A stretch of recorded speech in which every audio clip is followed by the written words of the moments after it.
Are we good? So, oh, is it loud? Has it been loud this entire time, by the way? That anime music? It's because it's been playing the entire time. Okay, all right. So the modem was in fact overheating. So I set it on a metal rack to kind of dissipate the heat as a heat sink. And I put a dish with water under it as well to help, I hope, mediate the heat as well, but I don't know. What we missed, though, we'll play right back. Well, I guess there's an ad break for 30 seconds, but yeah. Well, it's using thermodynamics, right? And I could probably use a bigger bowl with more water. I needed a quick solution right now. But they're wrapping it up, and they're basically... we actually probably don't even need to watch this last part, but... ad break ends now, so let's go ahead and... Beyond its let's just listen to it. constitutional mandates. Conservatives finally had someone in American constitutionalism again. But more than anything else, Reagan brought a sense of morning in America again, a 1984 election campaign slogan that signified a new posture for the American people, a new hope, a new confidence, a reminder that America was still that shining city on a hill and did So not hope have and to change be a is nation fine so with a long as crisis in it's confidence. The conservatism. Reagan presidency would fully legitimize a Today, conservatives enjoy widespread acceptance and legitimacy and is the driving grassroots force behind a major political party. Now, there are still boundless challenges for the conservative movement as seen throughout the last few years and with much pessimism for the times we now live in. But as Dr. Edwards once reminded me, conservatives have had even greater challenges when a conservative movement didn't exist at all.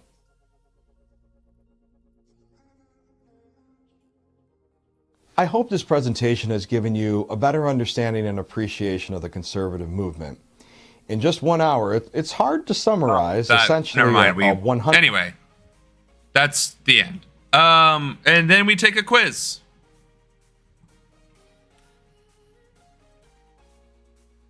Wow, I have to literally... Your movement. In my class at American University, Whatever. I normally have 2.5 hours weekly for 15 weeks to do this. But I hope you leave with a sense of appreciation of what came before us and the giants whose shoulders we stand on. With more time, it would be interesting to investigate and further dissect the conservative movement in the post-Reagan era, and I strongly encourage you to independently explore on your own. Other important highlights worth delving into would be the press conference. the post-Reagan legacy. Well, we're going to take the courts, quiz, but yeah, and then the we'll further do expansion the press of the conference. conservative movement, George H.W. Bush, Pat Buchanan, and the rise of paleoconservatives in the 1992 Republican presidential primary. Oh, no, I heard all this, the but that was because I was Republican down, right? Revolution and the Clinton presidency, the compassionate conservatism of George W. Bush, the war on terror, The and war on beginnings terror. of the It's conservative compassionate. crack-up. Barack Obama, the modern progressive challenge, and the rise of the Tea Party and constitutional conservatism. The presidency of Donald Trump and its implications, and post-2020, the rise of the post-fusionists, post-liberals, paleocons, Straussians, and the future of the conservative movement. Make sure to check out the recommended reading section for more resources and links. I wish you all the best in your completion of your coursework. Thank you.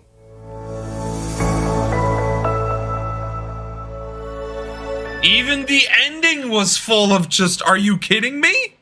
The Tea Party as a valid and venerable part of the conservative movement. Name dropping Donald Trump again. Bashing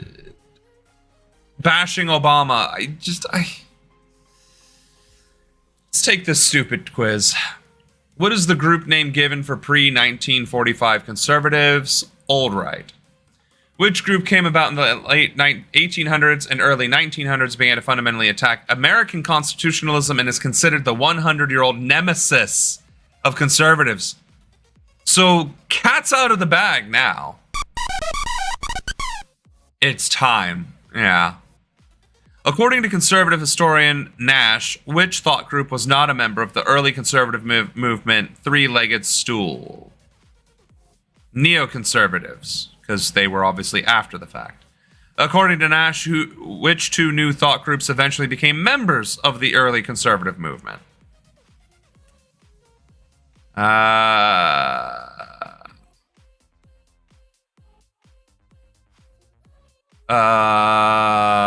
don't remember. Shit. Reformicons and Tea Party conservatives in the 1960s and 70s. It can't be anything to do with neocons. Maybe it was these guys. Who does conservative Lee Edwards believe was the most consequential loser? Goldwater. And according to Dr. Edwards, a successful political movement is built by harnessing the 4 Ps, which is not one of them. Presidents. Although that's stupid because president is politician. Which early conservative movement leader is primarily given credit for formulating conservatives' fusionism? I don't remember. I think it was Meyer, though. According to former Regenary publisher president Margie Ross, what medium was not part of the 5 tidal waves of conservative media? Internet.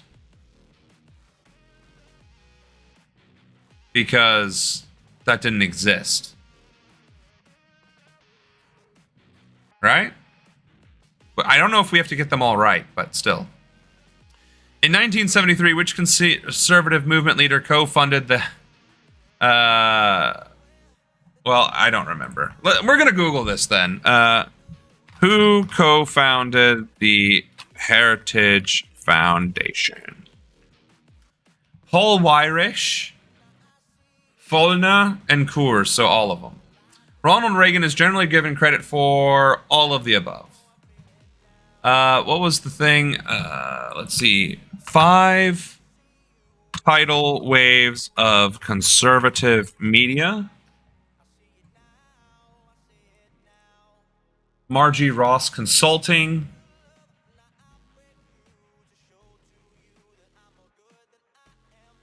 Dude, I don't give a shit. I just want the damn answer to the question. Speech topics. 5 title. Oh my god, I hate you. It's in the damn Google search. I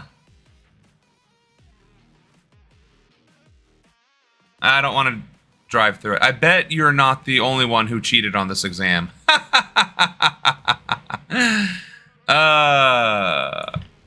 Conservative fusionism. That's fine. What was the fusion party? Oh my god, guys, just answer the damn question, Google. Edmund Burke is not an option. A conservative fusionism, Frank Meyer. Okay, Frank Meyer, which is who I selected, was an American philosopher and political activist best known for his theory of fusionism. Submit. 8 out of 10. Oh no! You do have to get 100%. Wrong answer.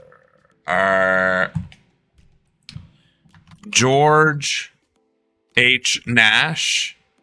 Which 2 thought groups eventually became members of the early conservative movement?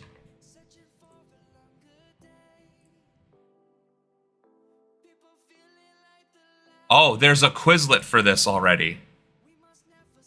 That's incredible. Stop, you stupid thing. Just neoconservatives? Back to course. Retake to... You have no time limits. Sure, because we got all the other ones right. Progressives. Neoconservatives.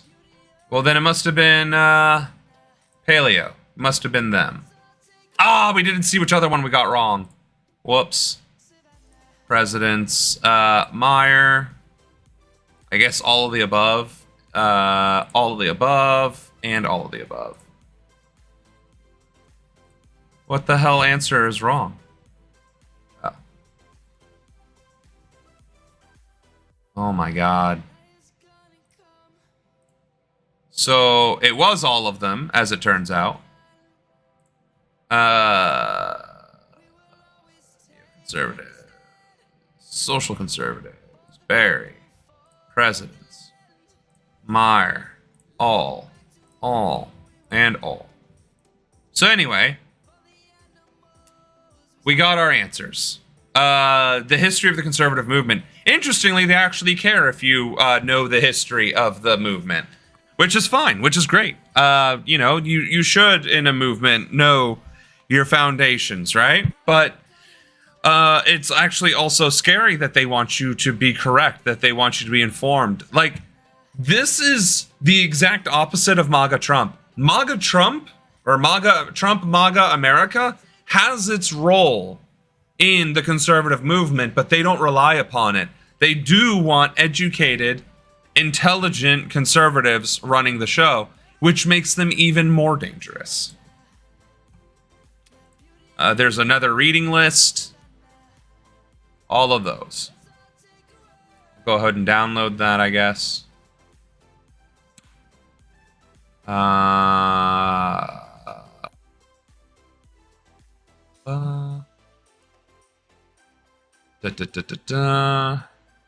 Save it there. And we'll close that. Final grade, 10. Go to next course. And that brings us to the top of the hour. Obviously, we're gonna... Well, one, I need a quick break. I need a modicum of quick break here. So that we can carry on. But I hope it was clear to all of you that were watching. I apologize for the issues with the stream. Obviously, it's a cooling issue, so now that I have it elevated, that should actually improve a lot.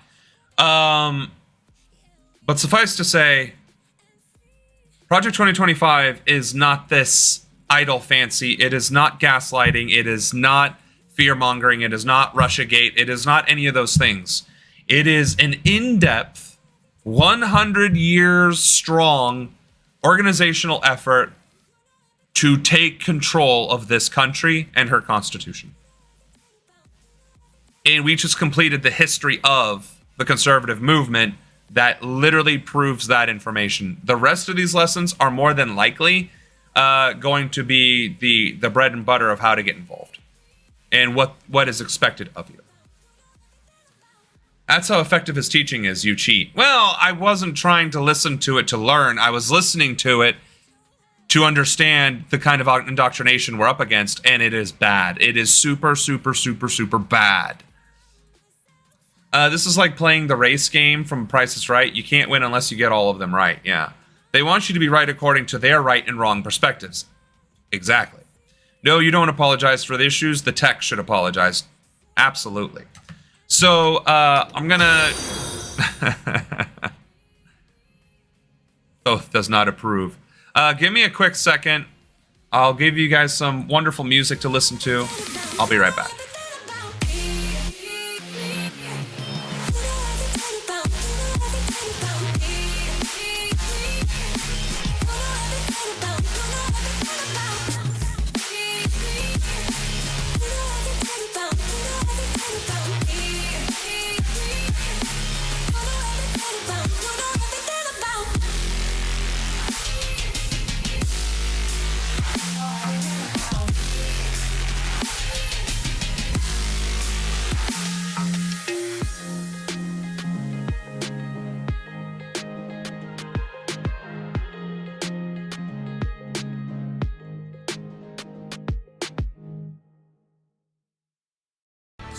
you're cruising down the highway or chilling by the bonfire, these country hits will keep the good times rolling. Save our summer country playlist featuring Chris Young,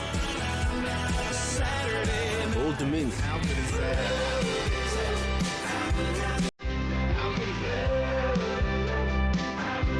Kenny Chesney, and more.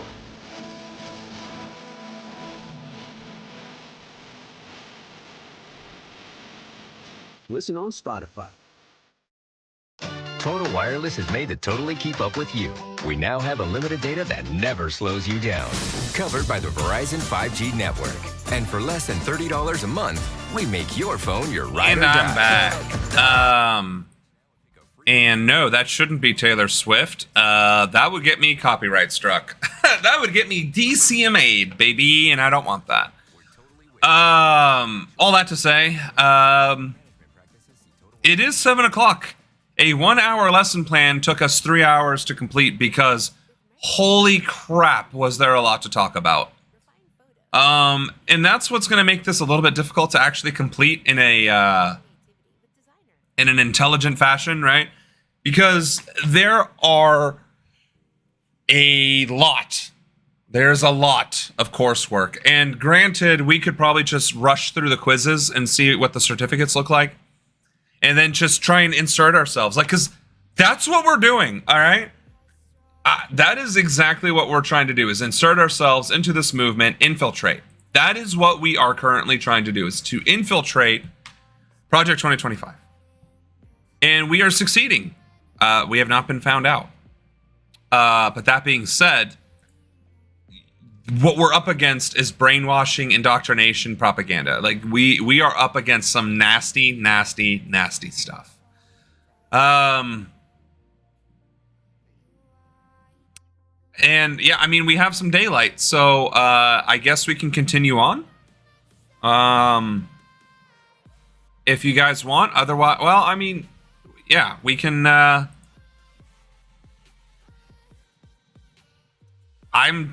I'm floored by just exactly how corrupt that was. Oh, I thought. So Biden, yeah? Is that what we were doing here, is do his press conference? Ludwig. After 6:25. I guess we'll watch this dumpster fire next.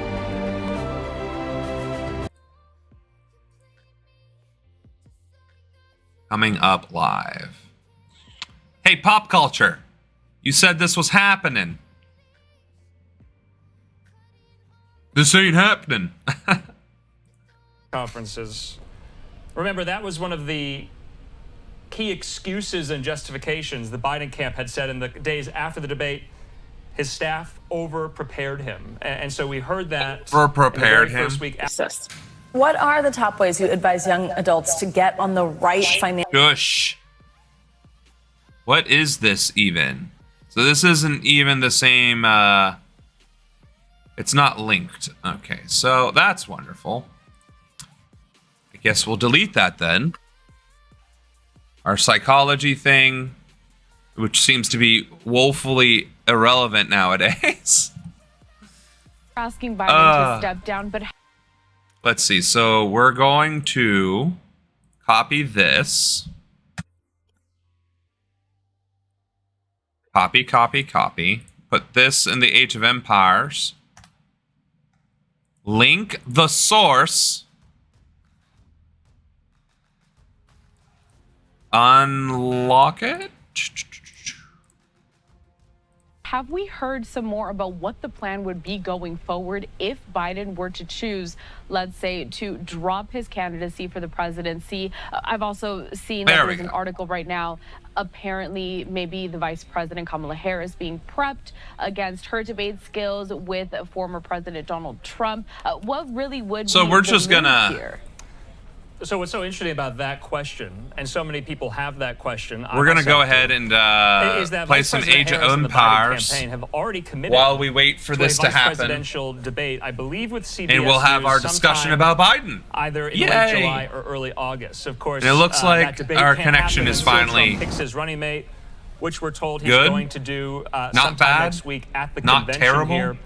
But you're right. There have been these reports that there are conversations I've been losing a lot at the highest levels of the Biden campaign and the Biden White House about how when I Harris play against people, because might I'm be still polling struggling against to get my Trump stuff through here. in But head-to-head matchups. There have been a couple polls this week. let's just showing, see what we can Harris get going. Yeah. trailing Trump as well, which could lead to some of the dug-in attitude of the Biden campaign, saying that Biden is the only one who can beat Trump.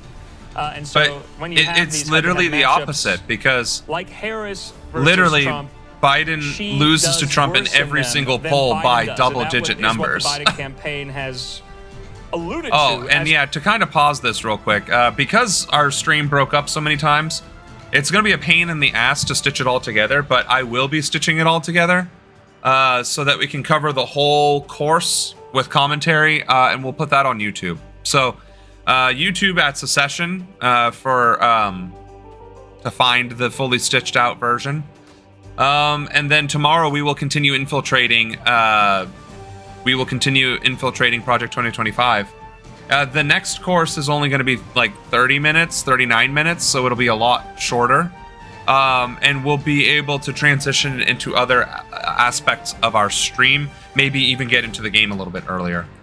To why they're sticking with Biden, why they're staying the course as well here. So, looks like we got our shot back up there. We're trying out some of these interesting polling questions. You can scan your QR code there. Visit livenowfox.com/connect. Answer that question. Should President Biden leave the 2024 race as well here? So, looks like the room is Still getting mic checks here. We do have a couple of vantage points that have been filtering through, one from the side here, and then we have, of course, the shot straight on in the podium here. Kind of late. Oh, what is this? We're told it was going to be 6:30 p.m. Should Eastern President time. Biden leave the 2024 multiple reports race that has on been pushed back now to 7 livenowfox.com? p.m. So any moment now, really, we should be Sure. expecting Biden. Of course, to step up Fox to is this going to podium, say that, but make that's his kind remarks of. for this press conference. Really, Whoops. everybody has their eyes on right now.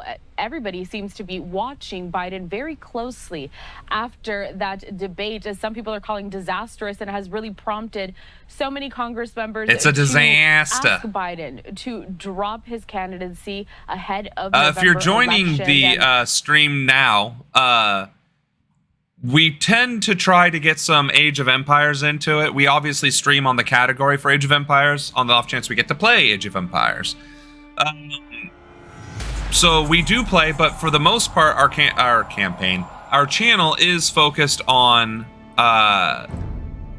politics and political discourse. That is why we're watching Fox News. As Andrew in the did top mention, right-hand we corner. do have this question down here on your screen. We Malian. invite all our viewers to participate. We want to know your thoughts. Should President Biden leave the 2024 race? You can just scan your QR code there on your screen to submit your answer. You can also check out livenowfox.com/connect. And let us know your thoughts. That's we know annoying. that we've been getting many I thought opinions, I had all not my just sheep from discovered. voters, but also Evidently not. Congress members alike. Andrew, let's get back to that. All of the news that we had earlier today. All of these different Congress members asking Biden we're to gonna step do aside. some Democrats sheep scouting. from his own party are losing faith in his And hopefully ability to we lead find Donald Trump our this boar November. and our Anything that was sheeps. surprising to you that specifically stuck out? I know that some of them made some statements that they still support Biden, just not in this presidential race. So that's the thing about many of these statements, right? Many of them begin. I think Age of they Empires say, is "I a love little Joe Biden. overshadowing, I've supported isn't it? Joe Biden. I've voted for everything that President Joe Biden has done and wanted me to vote for all of his legislative priorities and accomplishments." But then, one or two paragraphs later, they say, "But I don't think it is in the best interest of the country that Biden is the nominee in 2024. And so that is kind of the gist of how these statements have gone from these 14 House Democrats, and one of them is a Senate Democrat as well. Only one member of the Senate, Corral, that's Peter Welch of Vermont, has called on Biden to exit the race here. And so the cracks in the dam on the Senate side with Democrats are not as many as the cracks in the dam on the House side. But remember, there is 200 plus House Democrats.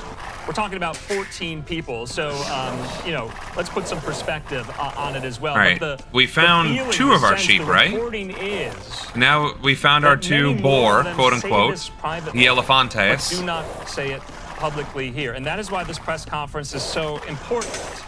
Is that depending on Biden's performance, will some of those Democrats who have voiced these concerns for 2 weeks Where are my sheep? come out publicly and say the same thing as 14 of their colleagues? Oh, that's we have wonderful. a shot there inside the Mellon Auditorium. That's you green. See there some reporters I guess have we'll gathered go there. for... It doesn't really look like members of the White Did I House find press all my pool, sheep? No. Have come in there, at least not I all definitely of them. didn't, Okay, there because you can see some of these White House I wouldn't have been Fox quote Business unquote Edward housed Lawrence. in the sense You that see Reuters is it also reminds me I better build a house. I believe Peter Ducey from Fox is in that shot as well. So looks like the White House press corps is quickly filing in here. Wow, let's just... And that is the other question. Remember, Corral, there is a media, there is a journalistic element to this story. Obviously, all those reporters want to question President Biden. Yeah. My question will be, has the White And House got him. pre-selected with the reporters who President Biden will call on? That Of was course, messy. there's precedent for that. We know That was has messy. happened before. Disregard, Not disregard. entirely sure if it will happen today there. So you can see kind of the mad rush of the White House press pool coming into the Mellon Oh Auditorium there yeah. We were supposed to get the as sheep well. or something. And no doubt they're getting their questions ready here. We also have a head-on shot. So it looks to be like this is going to be starting momentarily because all of the White House press pool just kind of made a mad dash for the room. They're taking their seats. And remember, Corral, what is so interesting about this, President Biden has not faced the White House press pool, the full White House press pool, since the debate. Remember, he has done kind of solo interviews with journalists in the wake of this. Karine Jean-Pierre, of course, the White House press secretary, has kind of helmed the podium there at the briefings each and every day. But Biden has not put himself in this position in front of the entire White House press pool since his debate performance. And that is why this is so significant today. And you can imagine what types of questions might be asked, including about his physical and mental acuity to do the job for 4 more years. That's probably going to be a key focus, a key feature of the line of questioning to Biden today. And we were talking with Brian I don't know what Sobel, happened to my other sheep. Tom Fitzgerald. There's The Hunt, questions are not going to which is largely fine, surround the but NATO I summit. don't see They're my not sheep going to unless talk he about somehow the got June him before CPI me. report that inflation went down last month. They're not going to talk about so many of these other things the Biden White House wants to talk about.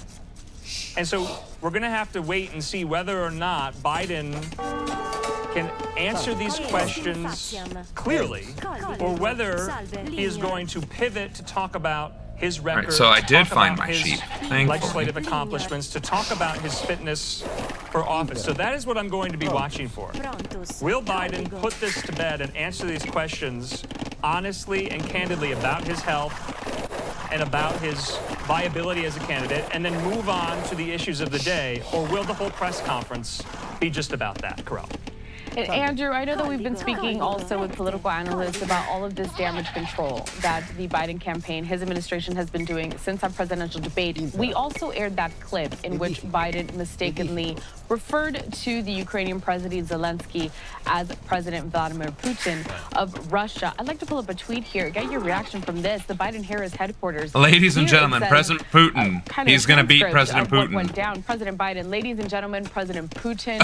President Putin, he's going to beat President Putin. President Zelensky Come on, saying, I'm what's with better. this President crap? Biden there saying, you're a hell of a lot better. So clearly the Biden campaign is kind of tackling all of these things full force. Force. They're saying Biden is going to slip up. That does not really give us the entire scope of what he can do during his presidency. We have a couple tweets here also from Fox News correspondent Jackie Heinrich saying posting this was a mistake. And then we also had one from Bill Malusian. So bizarre for them to post this. And I know that they're going to get mixed reaction for posting that. Wouldn't you agree? Well, you can talk about the politics, the media strategy about posting it, right?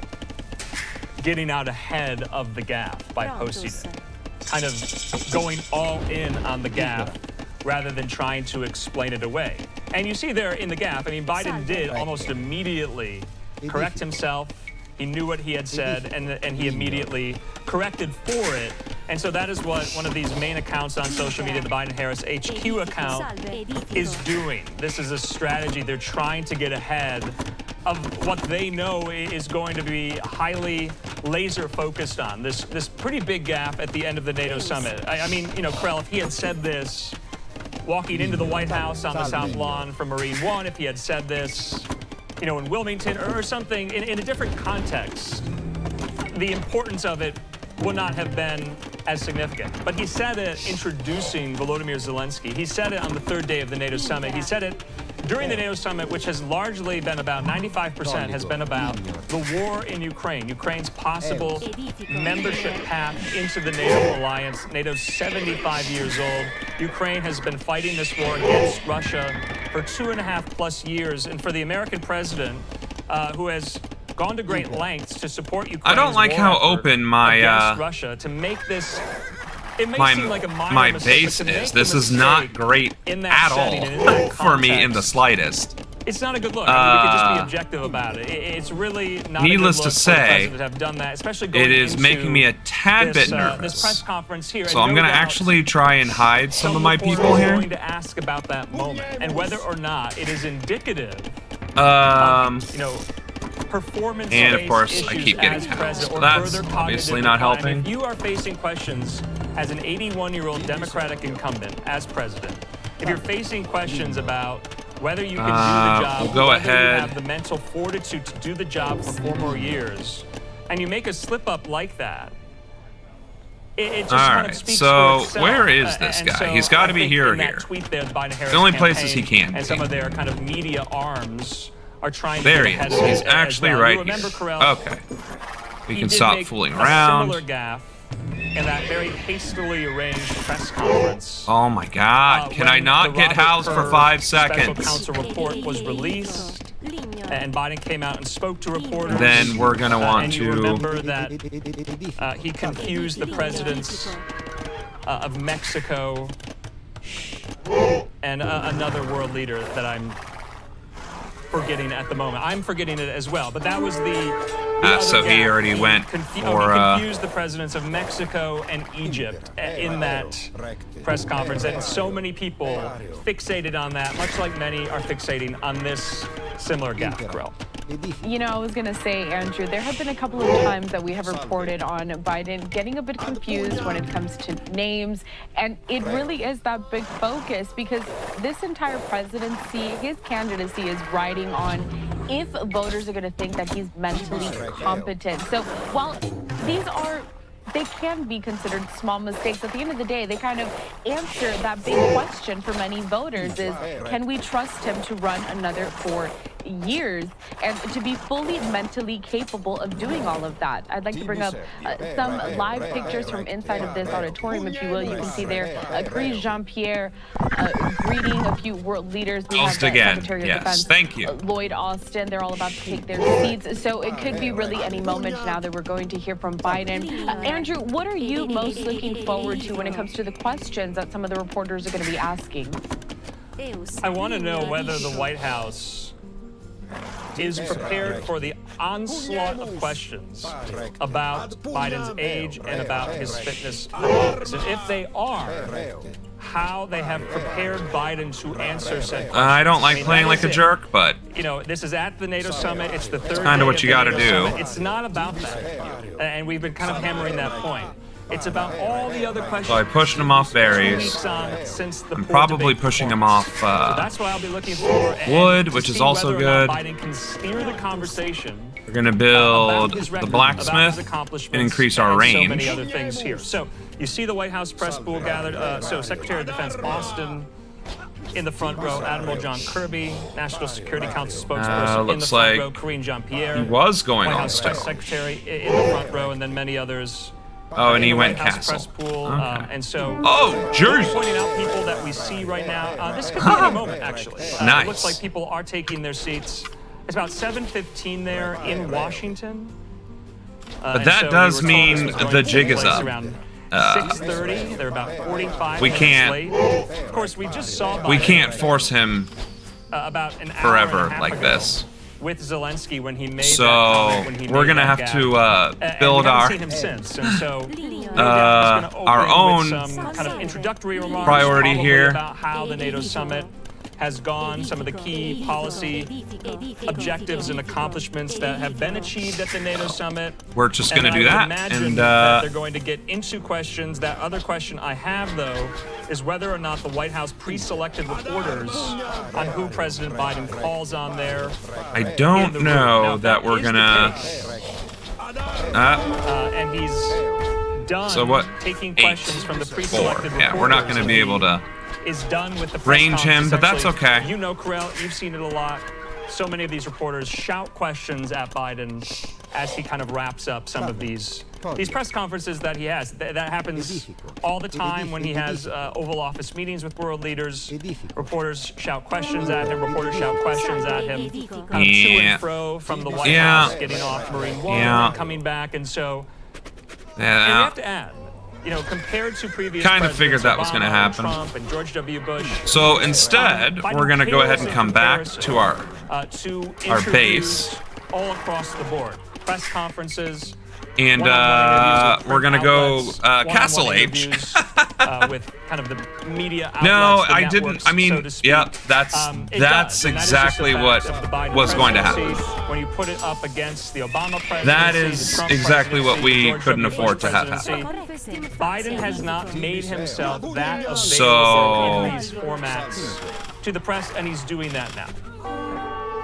He's doing it now, They but might it does seem to have not be, hurt his like, campaign that particularly strong, season to be a bit more closed they are off strong and to kind of enough. select these particular settings where he does get a lot of prep, where he does have these teleconferences. They and can those are the absolutely criticisms one-shot that he is facing right now, heading into and this November election. You know, without Andrew, I'm bloodlines, most interested things to do see get how a long bit he is spicy. going to speak and how many Which also questions means I'm he's gonna be able even to more answer. delayed. Yeah, and that's so important too. And just let's stipulate. What are you guys doing? There is no teleprompter for press conferences, of course, and so we just have to see. I mean, that is why We're gonna this want is gold. so highly watched. And actually, we don't need really gold. anticipate is because What we this need is gonna be a wood. moment when Biden doesn't have the teleprompter, and that is the ultimate test, you know, of his performance 2 weeks out from the Can debate. Remember, kind he didn't of have a teleprompter avoid that a debate, of little. course. Not really, it Obviously, seems. We just see now National Security Advisor Jake Sullivan.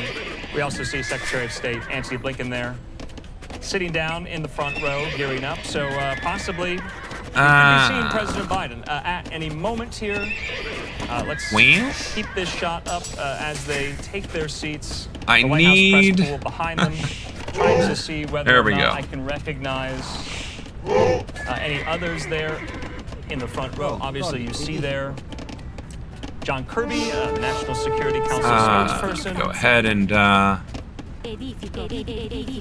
Come to make out some on. of the other folks in the room there, but you have Secretary Blinken, Secretary of Defense Austin, National Security Advisor Jake Sullivan, and the White House press pool immediately behind them. So in the meantime, we await President Biden. that's the problem. You see the zooming in. And we probably lose all of them. Secretary. All right, then if we're gonna attack, oh my God! All right, And I'm then, not gonna Andrew, give you I the did want to satisfaction. mention to also the viewers that are watching this, we do have this poll question that we're posing to anybody that is tuning in to this. Should President Biden leave the 2024 race? We have heard so many different opinions coming down from Congress members of his home Democratic Party. But we want to hear from you, the viewers, the voters. You can just scan the QR code there. You see on your screen. You can also head to livenowfox.com/connect and place your vote. Here we're seeing that 85% of you so far have voted yes. Biden should leave the 2024 race, as opposed to 50% that are saying no. But Andrew, you're right. Here at the front row, you have the White House elites, so to speak. Press Secretary Karine Jean-Pierre. We have the Secretary of State, the Secretary of Defense. All of them waiting for Biden to step to this podium, answer the questions, this press conference that everyone is anxiously awaiting for. Almost an hour ago, it was slated to start 6:30 p.m. Eastern time, and now we are approaching, or we're just after 7:20 p.m. Eastern time, still anxiously awaiting for the president to step up there and make his remarks. Andrew, any other commentary before this gets underway? It should start any moment. Well, I want to go back to. Well, needless to say, that's going to be tedious. If Biden is not on the ticket, what would happen? While we wait, I think so many of our viewers have that very same question. And I want to read from some of the notes here. So, you know, Biden is currently the presumptive Democratic nominee of the Democratic Party. We need to find a way to get to Stone delegates without them noticing. Nominee. Trump obviously is also the presumptive nominee. Now, DNC rules give the power of the nomination to those delegates. Delegates must, quote, in all good conscience, reflect the sentiments of those who elected them, meaning the Democratic primary voters. Remember, all of these Democratic presidential primaries that were wrapped up earlier this spring, they voted for Joe Biden. Biden gets those delegates from those states. The delegates are the representatives of the Democratic primary voters. Okay. In other words, so as long as Biden wants to stay on the ballot, those delegates are expected to vote for him. I'm only saying this because I'm getting a lot of questions as we wait for Biden here. We know you have this question as well. What if he were replaced? With who he would be replaced with? That's another question. But what if he were to be replaced? So since the rules do not impose any legal obligations on delegates to vote for the candidate to whom they are pledged, a mass defection is at least theoretically possible. So what that means, Corral, is if all these DNC delegates, they're on the ground there in Chicago, and within them, they say they can't pledge their vote for Joe Biden, they could change course. They could change their mind. They are not legally bound to vote for Biden there at convention. So the party, of course, will formally nominate Biden when the delegates participate in well, that he's roll finding call me, vote. so. We're told that roll call will be virtual before the in-person convention there in Chicago. So remember, this year, Democrats have said they will hold a virtual This is definitely roll call. Tedious.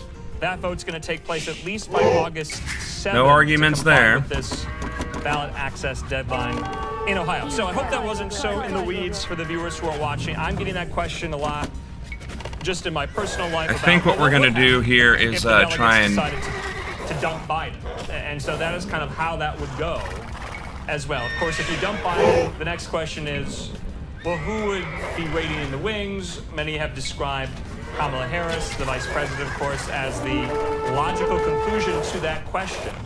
And we're seeing some reports that inside the White House, inside the Biden campaign, I guess Gebetto pollsters there are putting Harris are a fair match for everything. Side by side, Okay. head to head, to see how she would fare. I guess I can't fight my way out of that. Democratic polling, some of these reports that have come out saying that they are they being the insiders in the and White this House is why prepping we are not Harris, trying to at play least ranked seeing how yet she would because fare I still can't against even Trump here. manage to So, play a player as that we wait did for something that President Biden to janky. take that podium there at the NATO So summit we'll try one there more. in the Mellon We're also Auditorium in trying to wait for Washington, Joe D.C., Biden. I don't know what's where he taking will him so answer long. questions from the press. The first But time. I guess he has done so at length since his debate performance there in because I Atlanta. definitely had them on, Corral, you know, we were showing, eco and our building. viewers 2 days ago. I got Former the President drop Donald on them, Trump, he was holding and a I campaign probably rally stayed Doral, in Florida, feudal at his age for a golf club there touch too outside long. Miami. And he dared And President it's Biden to another that debate. transition He said, "Let's is debate within a week." where I He struggle the essentially most, said, it seems. Hands-off approach, mano a mano. Of course, that was Trump being Trump. The Biden campaign did respond because he also asked Biden and dared Biden to play. I don't know. 18-round So he can. Yeah, golf is he there. taking So, a nap? you see Probably. the kind of fun at play between the campaigns, but also the seriousness of that as well. Aside from that debate request from Trump, we know there's already a scheduled set debate between the two camps in September 10th. It's going to be on ABC. In the wake of Atlanta, Biden and the Biden folks committed still to that debate. That was a question I had at the time. This is not getting us in the anywhere. Wake of that debate performance, would Biden still go through? This is a different scenario. Oh my God, would you fucking play that was, what's of live? course, the rise of Jesus the first term Christ. of President Richard Nixon, who beat Hubert Humphrey there in '68. And so that is, in recent memory, in modern American history, from what I can remember. I wasn't there at the time. Okay, we have Biden. We have Biden. Here he is. Do we have finally? Biden. Let's take a listen. Jesus. We just concluded this year's NATO summit, and the consensus among the members was it was a great success. It's especially momentous because it represented the 75th year of the most important military defense alliance in the world's history of the world. We should never forget that NATO grew out of the wreckage of World War II, the most destructive war in history.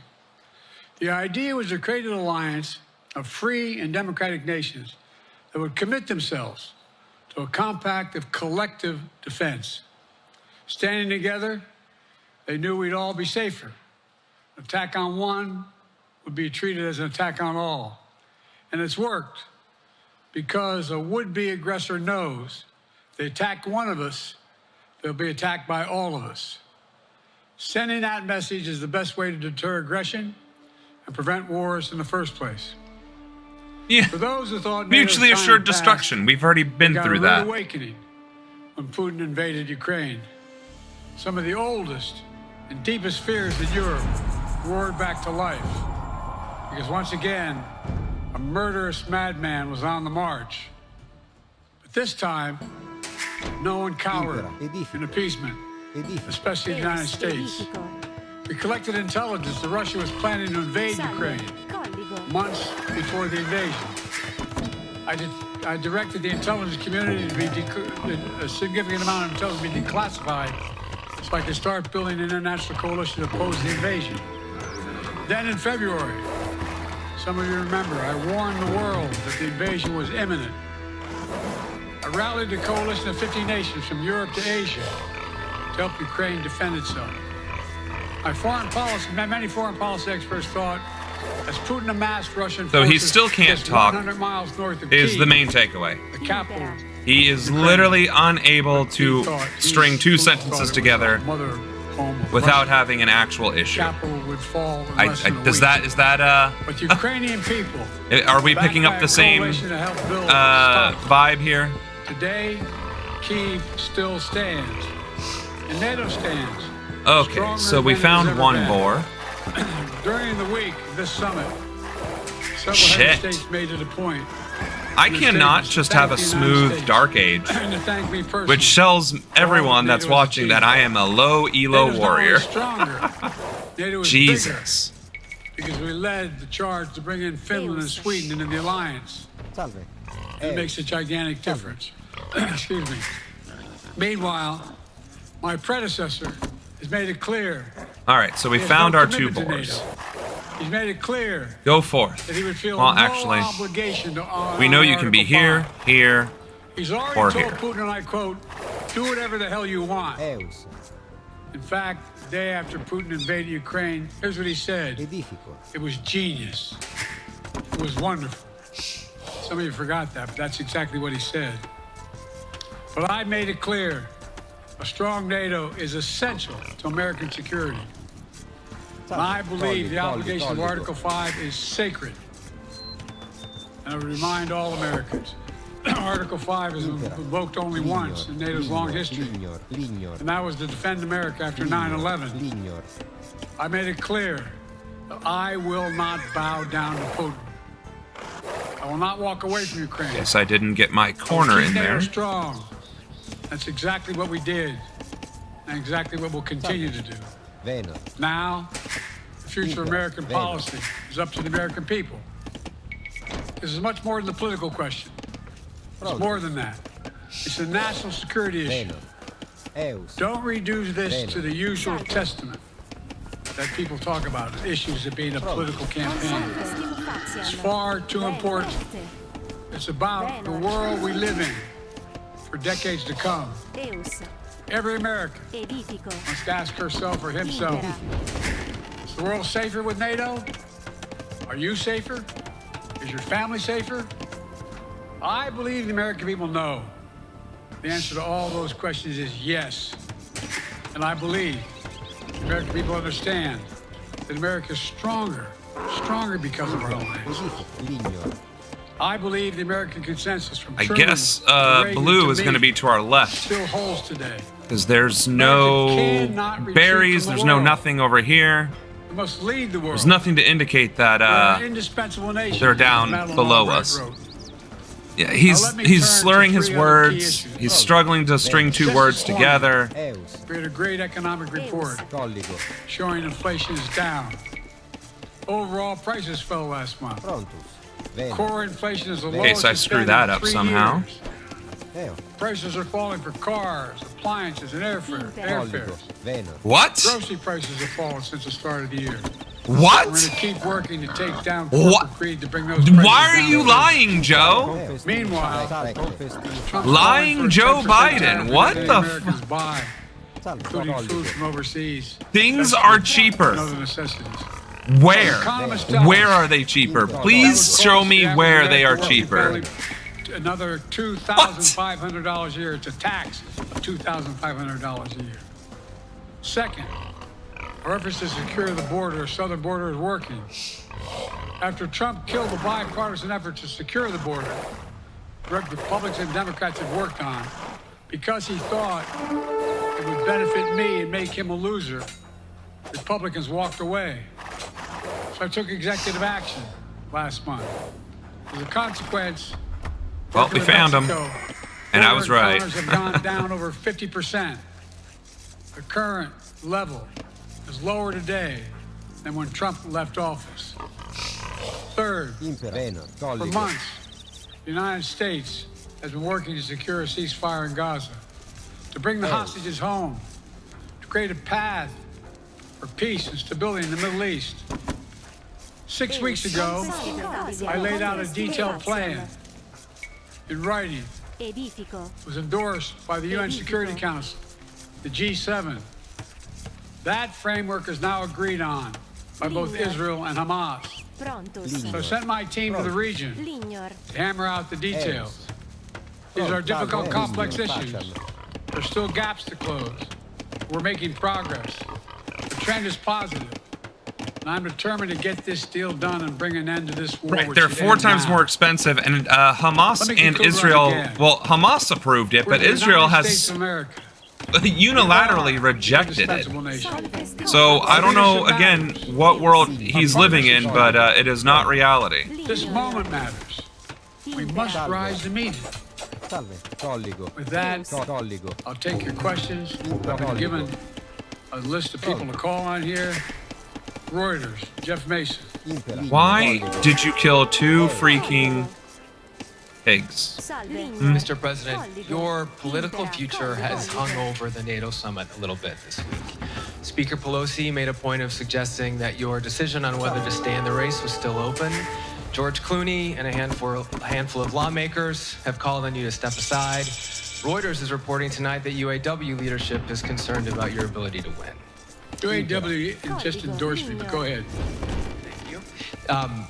My question for you is, how are you incorporating these developments into your decision to stay? And separately, what concerns do you have about Vice President Harris's ability to beat Donald Trump if she were at the top of the ticket? Look, I wouldn't have picked Vice President Trump to be vice president, but I think she's not qualified to be president. So let's start there. Number one. He just said Vice President Trump. The consideration is that I think I'm the most qualified person to run for president. I beat him once, and I will beat him again. Secondly, the idea, I served in the Senate a long time. The idea that senators and congressmen running for office worry about the ticket is not unusual. And I might add, there are at least 5 presidents running or incumbent presidents who had lower numbers than I have now, later in the campaign. So there's a long way to go in this campaign. And so that's not something to highlight. Keep moving. Yeah, I thought I was hearing things. No, work to do. We got more work you to were finish. not, sir. We made so much progress. Think about it. Think about where we are economically relative to the rest of the world. Name me a world leader who wouldn't want to trade places with our economy. We've created over 800,000 manufacturing jobs, 1.5 million. I mean, I know you're quoting yourself, but like, that's not actually the reality, buddy. Corporate greed is still at large. Their prices, their corporate profits have doubled since the pandemic. They're coming down, and so I'm optimistic about where things are going. Daddy Kemp, AFP. Thanks. Thank you, Mr. President. I wanted to ask you about your, you mixed up President Zelensky and Putin earlier today. And you now have sort of your key allies, including the British Prime Minister, the President of France, and the German Chancellor having to step in and make excuses for you on that. Officials here are saying off the record that your decline has become noticeable. Hasn't this now, frankly, become damaging for America's standing in the world? Thank you. Did you see any damage to our standing by leading this conference? Have you seen a more successful conference? What do you think? You literally just called Kamala Harris I was talking about Putin, and I said, Trump. Now, at the very end. I said, here, I mean, Putin. I said, no, I'm sorry, Zelensky. And then I added 5 other names. Look, the idea anybody suggests that Where am I getting attacked? we haven't had an incredibly successful conference. How many Well, as long times as did I'm you not hear getting attacked where it in that matters. conference? I know it sounds too self-serving, but other leaders, heads of state, in thanking me, saying the reason we're together is because of Biden. Because Biden did the following. Look, folks, this is Did we not? well. Anyway, I Well, you just killed yourself, buddy. Oh, wow. That's so and find me a world leader who didn't think it was. Next one. Sorry, Nancy Cordes, CBS. Thank you, Mr. President. You mentioned I apparently don't know how to fast instances castle. in history where presidents have faced a challenge. But what That's makes not this moment helping. in history so unique is that it is not your enemies who are calling on you to reconsider your decision to stay in the race. It's your friends, supporters, people who think you've done a great job over the past 4 years.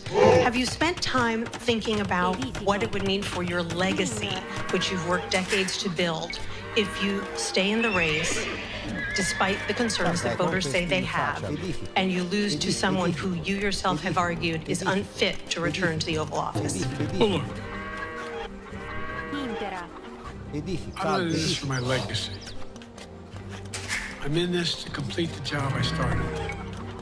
As you recall, understandably, many of you and many economists thought my initial initiatives that I put forward, can't do that, it's going to cause inflation, things are going to skyrocket, the debt's going to go up. What are you hearing now from mainstream economists? 16 economic Nobel laureates said I've done a hell of a job. And under my plans so far and what's going to happen in the future if I'm reelected, that things are going to get much better. Our economy's growing. Okay. I was determined when I got elected Jesus. to stop the trickle-down economic theory. That if the wealthy did very well, everybody else would do well. My dad was a well-read, decent guy. I The don't remember Gebetto. much Oh, trickle-down he's in his purposely going Gebetto as I'm going for Middle-class Romans. people I see. And working-class people need help. Oh, my goodness. So what happened is I decided to was able to implement as president what I believed when I was a senator. And that is that the way to build this economy is from the middle out and the bottom up. That I don't way, know what we counters grow the Gebetto. economy. And the wealthy still do very well. Because knights were able to get They do killed fine. with And guess what? a A mainstream Gebetto economist push. said we haven't done well. What have we not done that isn't working right now? And so we got more to do, though. We got to finish the job. And by the way, I come from the corporate state of the world. Delaware has more corporations registered in Delaware than every other state in the nation combined. I'm not anti-corporate, but corporate profits have doubled since the pandemic. Doubled. My Nobel laureates are better than your Nobel laureates, right? Yeah. For example, if I'm reelected, we're going to make sure that rents are we need to kept at turn on 5% some increase. lights. Corporate rents for apartments and the like and homes are limited to 5%. We're going to make a lot of changes that I've been talking about because we're going to continue to grow this economy. And by the way, remember how I got so roundly criticized for being so pro-union, not labor, union. Well, guess what? I've been the most pro-union labor president in history. What? Not a joke. And guess How? what? We had the Treasury Department do a study.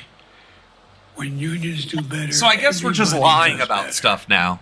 Everybody does. I guess we're just gonna lie. And we talk about how repeatedly for example, when I went about remember stuff when and we things. talked about getting the computer chip industry back in the United States. Call it a day. Used to be 40% of the industry. We Why invented not? the chip. Why 40% not? of the industry was in the United States. Oh my goodness! I have presidents terrible decided lighting that's in the this best way to do it is room find the as cheapest well, labor as in it the turns world. out. Send the product over there and import what the product was. And so what did I do? Cannot win. I was told not to go over to Europe. To Asia. That better? Including Europe, but Asia. And I remember going to South Korea, convincing them to invest $20 billion in the United States to build computer chip factories. And I asked why. Yeah, and they FDR finally doesn't decided to do it. exist. And the answer was because you have the safest economy in the Wasn't it world. Woodrow Wilson who allowed? Best workers in the world. Yeah, So the secession whole war. idea here Yeah, I can't do anything about this We've either. invested there's over $50 billion in investment in computer chip manufacturing. Just Come come on, the you beat. fucking thing. None of you thought that would happen. None of you thought that would happen. But it's happening. It's happening. And it's going to grow economies. All through, and by the way, red states and blue states. Matter of fact, there's as much in red states as in blue states. I've made no distinction. So my generic point is that the idea that we can't continue to build and grow the economy, make it fair. And like I said, from my standpoint, when the middle class What does is well, this? that's when the whole economy grows. I'm the one oh, why is Biden whispering? I was gonna say, start paying their taxes. I'm trying to figure out what's going on here. Your Vice President Kamala Harris would be ready to I mean, it's serve not a on ranked day match, one. so Can you it elaborate on doesn't that? matter, but what is it about her I would like to attributes actually and play her the game. accomplishments over the last 4 years that make her ready to serve on day one if necessary? First of all, the way she's handled the issue of freedom of women's bodies to have control over their bodies. So what, you were just her waiting ability for me? To handle almost any issue on the board. This was a hell of a prosecutor. Wow. She was a first-rate person, and in the Senate she was really good. I wouldn't have picked her unless I thought. Unfortunately, though, he found me, so From the very beginning. that also means I it mean, looks like he has a don't castle out there. She is qualified That's to be unfortunate. president. That's why I picked her. So we're gonna have to very quickly build our own castle, because that's what screwed us. Alicia Schwartz, Financial Times. Thank you, Mr. That President. really screwed us up last Presidency is the time. most straining job in the world, and it's 24/7. How can you say you'll be up for that next year, in 2 years, in 4 years, given the limits you've acknowledged that you have today? We need to very rapid. So essentially, he was perfectly happy to. Evening around 8. So he was already willing to attack me, and he was just holding on to the pause for no reason. That's such a dick thing to do. Every day, starting at 7 and going to bed at midnight. It'd be smarter for me to pace myself a little more. And I said, for example, the 8, 7, 6 stuff. Instead of starting a fundraiser at 9 o'clock, start at 8 o'clock. People get to go home by 10 o'clock. That's what I'm talking about. I'm not talking about. And if you look at my schedule since I made that stupid mistake in the campaign, in the debate, I mean, my schedule has been full bore.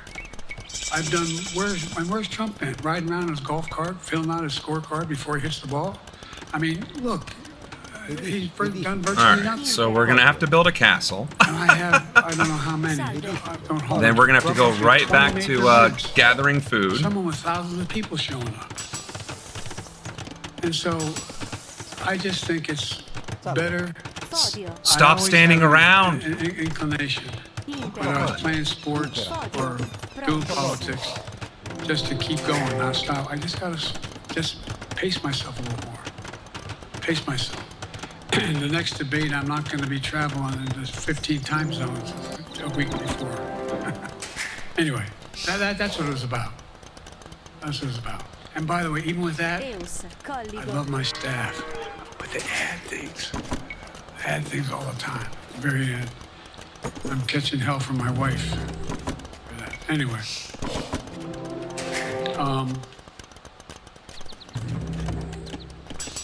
I'm sorry, Zeke Miller, Associated Press. Thank you, Mr. President. Two questions for you. First, we're going to have to build another castle around here meeting with him, so we can protect our gold and our wood.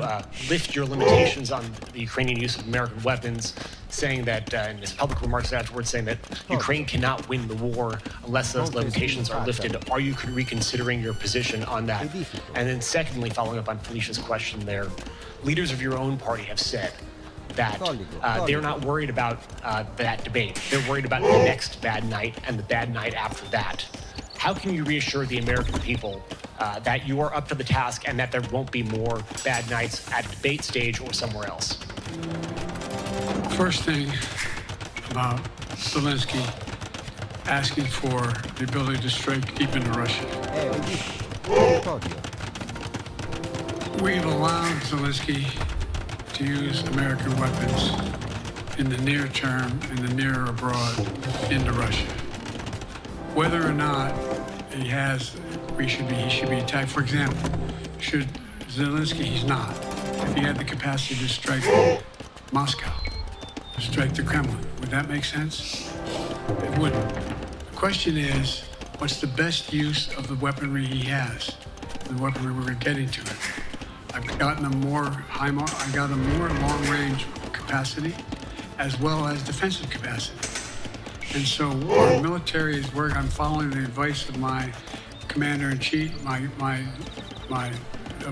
chief of staff of the military, as well as. Can he stop for 5 seconds? And we're Bruh, making a day-to-day my basis commander-in-chief, on what they that's should you. do, how far they should win. That's a logical thing to do. Second question related to. Sir, how can you reassure the American people that you won't have more bad nights, whether they be on a debate stage or on some matter of foreign policy? Well, I tell you what, the best way to assure them is the way I assure myself. And that is, am I getting the job done? Am I getting the job done? Can you name me somebody who's gotten more major piece of legislation passed in 3.5 years? I created 2,000 jobs just last week. So if I slow down, I can't get the job done. That's a sign that I shouldn't be doing it. But there's no indication of that. None. So I forgot he was going Malian, so these spearmen are actually kind of useless.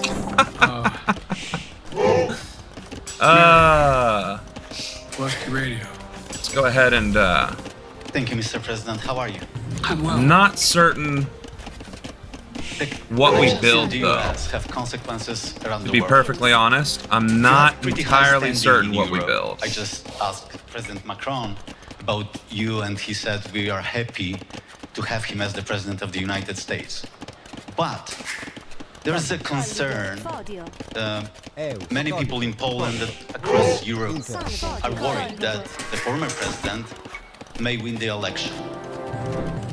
And there's a lot of concern that yes, we Donald can Trump may weaken NATO, stop supporting Ukraine, or push Ukraine to give up territories to Russia.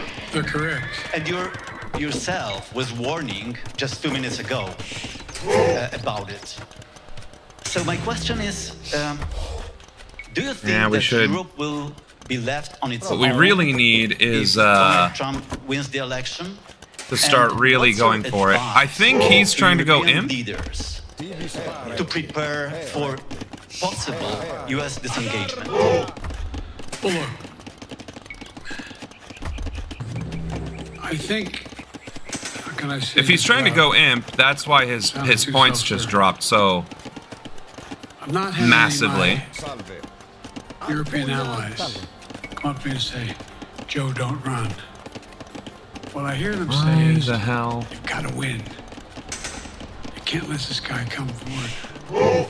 He'd be a disaster. He'd be a disaster. I mean, that's definitely not the message that is being sent, buddy. NATO, I just learned about NATO or something to that effect. Foreign policy has never been his strong point. And he seems to have an affinity to people who are authoritarian. That worries, as I tell you, Poland, that worries Europe. That worries Poland. And nobody, including the people of Poland, think that if he wins in Ukraine, he's going to stop in Ukraine. That's going to be the end of it. And so... Or is he not? Because by now that should have been... He should have been imp if he was going in. The job to make sure that Ukraine does not fall, that Ukraine succeeds, that the European alliance stays strong. You may recall, no one was talking about Finland joining NATO. I remember talking to Putin right after he got elected in Geneva. And he was talking about what we should do. We couldn't be in Eastern Europe, etc. And I said, you're looking for the Finlandization of Ukraine. Because you're going to get the NATOization of Finland. And about 4 weeks later, I got a call. Well, that's not true. Probably 5 months later, from the president of Finland, could he come and see me? In my office. I invited him to the Oval Office. We sat down and talked. He said he wanted to join NATO. Could I help? And I did. It wasn't automatic. And then I got a call from the Swedes. I beg your pardon?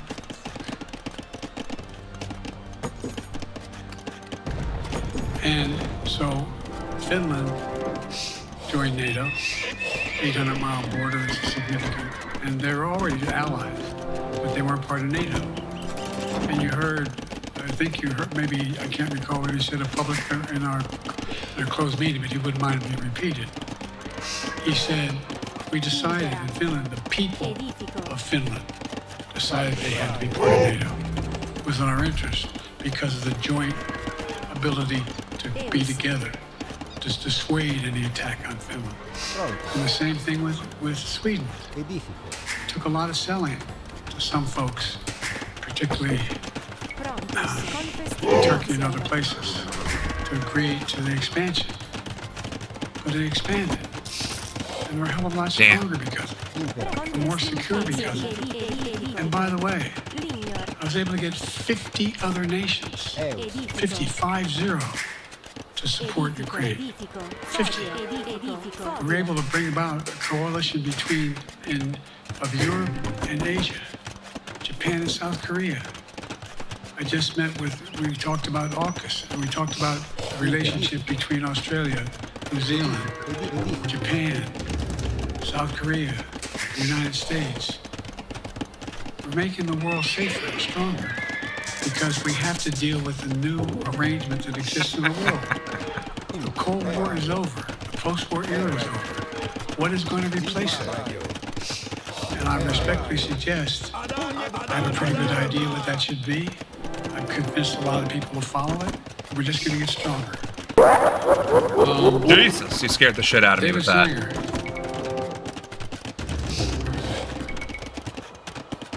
Thank you, Mr. President. Be nice, David. Mr. President, the NATO declaration that was issued yesterday was very notable because it described China as a decisive enabler of the war in Ukraine and for its provision of critical goods to the Russians. That's part of a broader partnership that seems to have cemented in place in the past 2 or 3 years. I think one that you were a little bit doubtful of when we asked you about it some time ago. So I'd be interested to know whether you have a strategy now of trying to interrupt the partnership between China and Russia, and whether or not in a second term you would pursue that, if you could describe that strategy to us. And along the way, could you also tell us whether you think, just to follow up on Felicia's question, that if you were in a room with Vladimir Putin again, the way you were 3 years ago, or with President Xi, that a few years from now you will be able to go negotiate with them, handle them one-on-one? Well, the first part of the question is, we discussed and I raised in the NATO summit, and others raised, the future of China's involvement, what they're going to do, what they're doing with Russia in terms of accommodating, facilitating. They're getting access to additional. They're not supplying weapons themselves. They're supplying mechanisms for them to be able to get weapons. And China's position is basically, and I've spent more time with Xi Jinping than any world leader has, over 90 hours since being vice president all the way through, for real. And by the way, I handed all my notes. But my point is that she believes that China is a large enough market that they can entice any country, including European countries, to invest there in return for commitments from Europe to do A, B, C, or D, or not to do certain things. What's happened is we had a long discussion about what we cannot. You have to make it clear China has to understand that if they are supplying Russia with information and capacity, So he really did step away. North Korea and others to help. I guess. At least I got to practice the latter part of my gameplay. As a consequence of that, by getting the kind of investment they're looking for. And so, I guess that's not a very good we're in a situation where example of my skill set, is it? reestablish direct contact. Or maybe it's a direct example of my skill set. All of a sudden it came to an end. Well, we set up a new mechanism. There's a direct line between Xi and me, and our military has direct access to one another, and they contact one another when we have problems. The issue is that you have to make sure that she understands there's a price to pay for undercutting both the Pacific Basin as well as Europe, and it relates to Russia and dealing with Ukraine. And so we, for example, if you want to invest in China, as you know this area really well. Trying to invest in China, you have to have a 51% Chinese owner. You have to make sure that you do by their rules. And you don't have the authority, and you have to provide all access to all the data and information you have. There was a while there, as you recall, the last administration and other administrations, where the access to that market was enticing enough to get companies to come in because they had access to over 1 billion people in a market, not 1 billion, a lot of people in the market. And so they were doing it. But that got curtailed when we started saying we're going to play by the same rules. For example, the idea they don't abide by the international rules related to subsidizing products by the government funding. So guess what? They're not going to be able to export their electric vehicles to the United States without a significant tariff. Others are doing the same thing around the world. But it is a concern. It is a concern that you have both China, North Korea, Russia, Iran, countries that are not necessarily coordinated in the past, looking to figure out how they can have impact. Impact? Yes, I do, but I'm not prepared to talk about the detail of it in public. Okay, so he's AFK. He's like straight up AFK. And I guess he would have been able to beat me. Are going to be curtailing their investment in Russia. Had he not had to go AFK. As long as China continues to have this indirect. That's a little unfortunate, I'll admit. So it hurts the self-esteem a little. I won't lie. But as a consequence of that, their ability to That fight being said, in, I want to at least the other finish thing off we've the talked match. a lot about is that, and I raised it, and there was I didn't hear any. And I think the way to beat Gebetto is with the Scorpion because it has more range. But we need a new But industrial policy in the West. obviously he had the jump on me How both the EU as well as from the NATO very beginning, has to be able to begin to build their own munition capacity. and that would have been an actual problem. To provide for weapons and the ability to. It came as a surprise to some of us how we had fallen behind in the West in terms of the ability to construct new material, new weaponry, new everything from Paying attention to getting housed. vehicles to weapon systems. And so one of the things that came out of this was we're going to be meeting again with a number of my colleagues, my European colleagues, is what do we do to increase the capacity of the West, particularly in Europe and Japan, to be able to generate kind of ability to produce their own weapon systems. Not just for themselves, but to be able to generate them. It's the same, that's what Russia's trying to figure out. That they went to China and they didn't get the weapons, but then they went to North Korea. But we're going to be in a position where the West is going to become the industrial base for to be able the ability to have all the defensive weapons that we need. That was a discussion as well. Ready He built to the go deal mangonel. with Putin and Xi 2 or 3 years from now. I'm ready to deal with them now and 3 years from now. Look,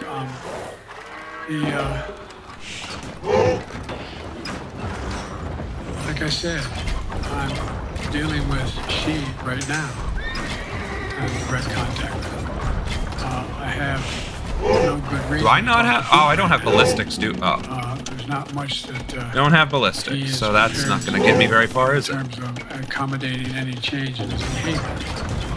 And oh no! There isn't any world leader I'm not prepared to deal with. But I understand that a generic point is Boo. I'm not ready to talk to Putin unless Putin's ready to change his behavior. The idea, look. If he is actually back, I'll stop. First of all, in this war that he is supposedly have won. And by the way, I think, don't hold me the exact number, but I think Russia had 17.3% of Ukraine that they've conquered. Now it's 17.4. I mean, in terms of percentage of territory. They've not been very successful. He's definitely still AFK. Loss of life. They've also lost over 350,000 troops, military, killed or wounded. They have over 1 million people. So it takes me quite a while to build an army as the Romans. Even if I'm not being engaged. They're very good at controlling and running the public outcry. Also, I think Mechanisms to communicate with people. They lie like that hell sucks. to the constituencies. They lie like hell about what's going on. He's a decent player. And so the idea He's probably a better player than me. to be able to fundamentally change. Of course, the Gebettos are pretty tough to deal with. But one thing for certain. So yeah, he must have DC'd or something. Well, I wouldn't call it a sweet victory. He paused, and then he just never came back. And then I practiced building. I think with what we had going, read what his objective is. since I saw him, I saw that he had Gebettos. And when I saw that, I immediately went to stone to build a castle. Putin called me and wanted to talk. And Last time I think we would have been in this game regardless. Control agreement related to But would we have still won? I don't know. That didn't go very far. So my point is, but I'm it is prepared to 8 talk to o'clock. anybody, but I don't see any inclination. And there is an inclination on the part. I mean, of the how Chinese do to we keep in contact with me. Because they're do not we sure still where want this to? all You know goes. what? Let's And look what's happened in Asia. We have strengthened the Asian Pacific area. Let's more do than another anyone quick else play. does. We just put together. And we'll see what happens. Today we had It still counts, sure. I stayed in the match and I made it to Imp and I built my Sim City. A group from the South Pacific, Australia, New Zealand, Japan, Australia.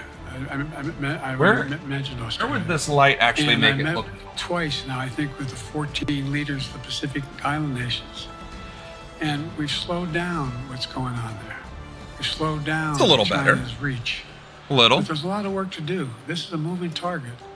And I don't While take it Biden lightly. keeps blabbering, I'm a good president.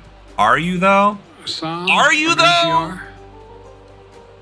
Best, most Thank you, union President. positive president PR. ever. I have two questions. Earlier, you spoke about the ceasefire plan between Israel and Hamas. We're now looking at 10 months of war, and I'm curious if there's anything that you feel personally you wish you would have done differently over the course of the war.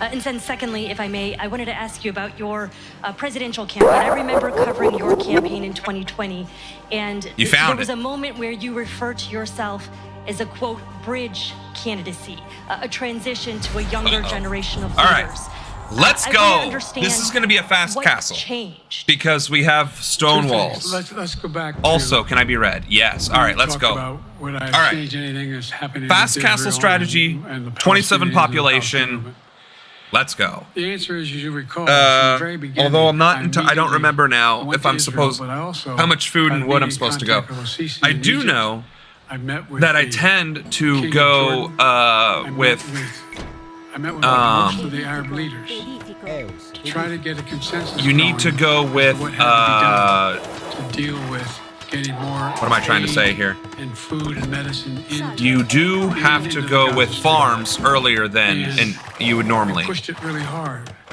and Israel occasionally was less than cooperative. Number one, the Israeli War Cabinet. I've been dealing with Israel All right. since Golda Meir. I saw some of the reporters around here covering all the time have heard me say this. I forgot First that time you're I met supposed with Golda to. Meir, I That's sat the. across from her on her desk, and her assistant was Rabin sitting next to me. That's how far back I go. I know Israel well, and I support Israel. But this war cabinet is one of the most conservative war cabinets in the history of Israel. And there's no ultimate answer other than a two-state solution. Okay, both of my And so boards are what in the was corner. able I was to like, be done where are my in terms of boards? The plan I put together was it would be a process. Where's my two-state wood? solution. Usually, And we get the Arab nations to. don't tell me this is one of those where like the wood line is in the middle. Be in a position where they would cooperate in the transition so that they could keep the peace FML. in Gaza without Israeli forces staying in Gaza. The question has been from the beginning, what's the day after in Gaza? And the day after Okay, in Gaza has this to is be not good. I'm just gonna throw that out there. No. Yeah, this is not great. This is the opposite of great in the sense that it is Get in and out awful. as rapidly as you can. Get him, I've been shoot him. disappointed that some of the things that I've put forward have not succeeded as well, like the port reattach from Cyprus. I was hopeful that would be more successful. But that's why when I went to Israel immediately after the massacres that occurred at the hands of Hamas, the one thing I said to the Israelis, and I met with the war cabinet and with people, don't make the same mistake America made after bin Laden. There's no need to occupy anywhere. Go after the people who did the job.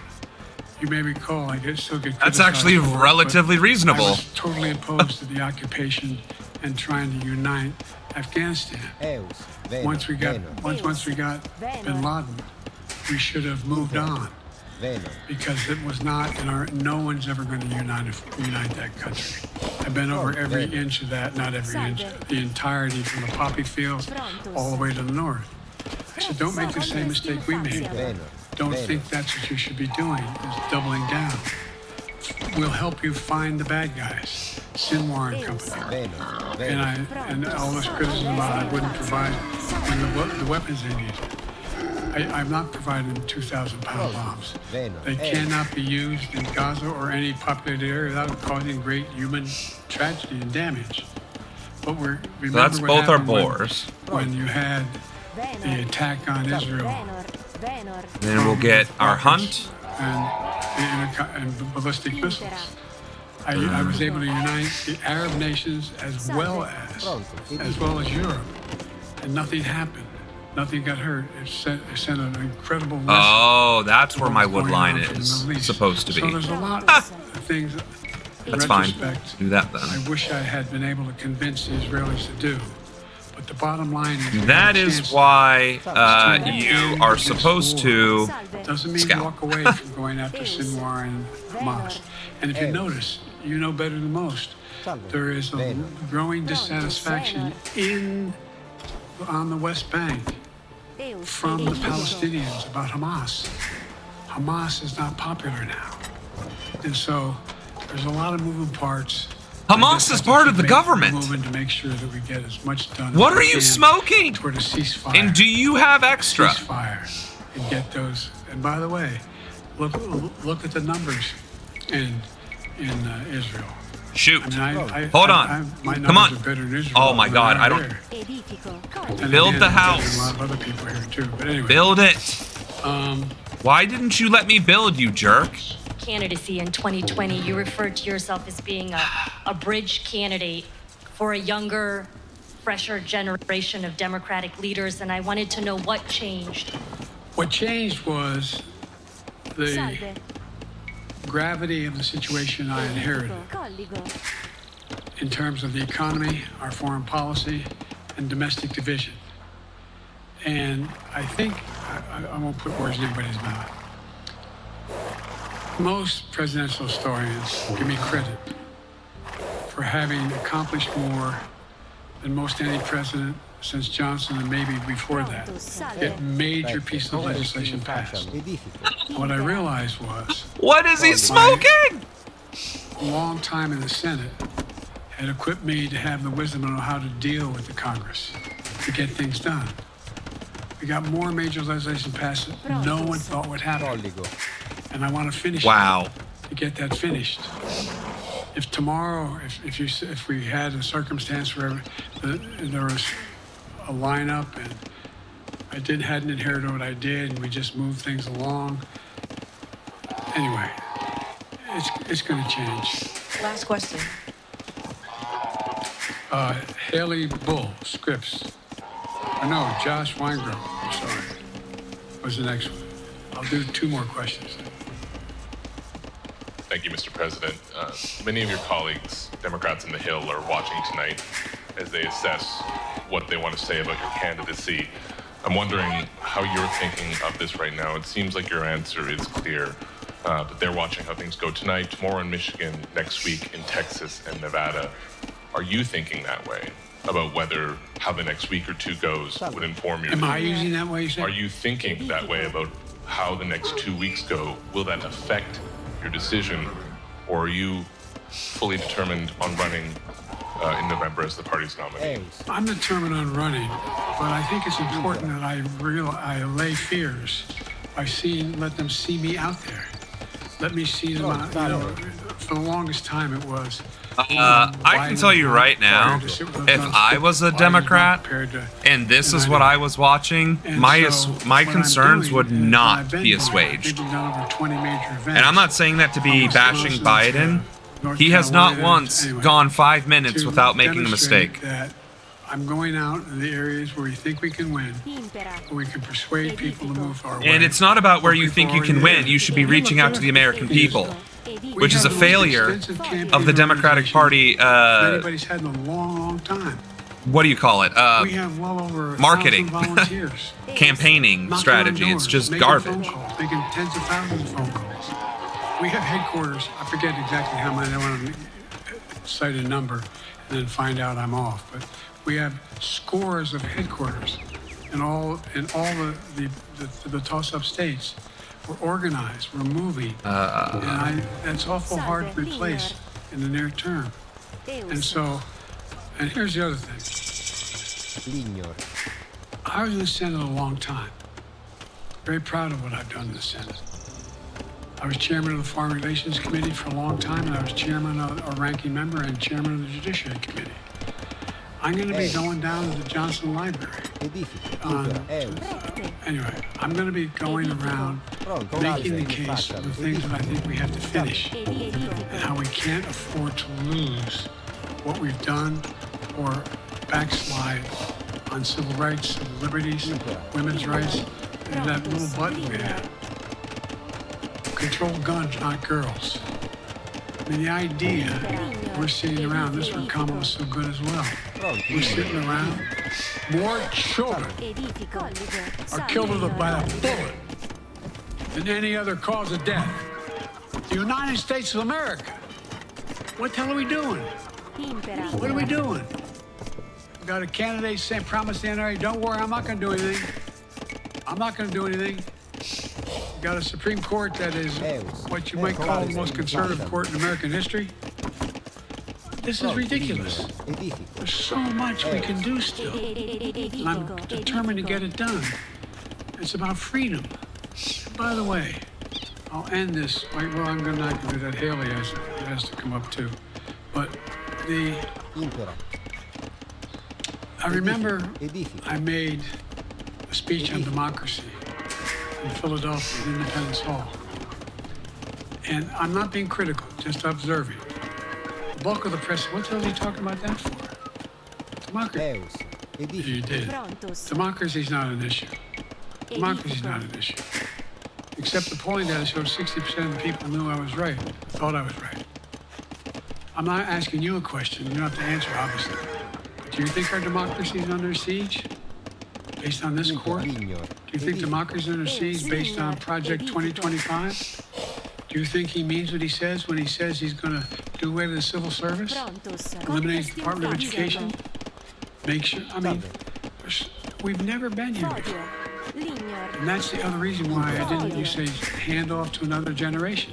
I've got to finish this job. I've got to finish this job. Because there's so much at stake.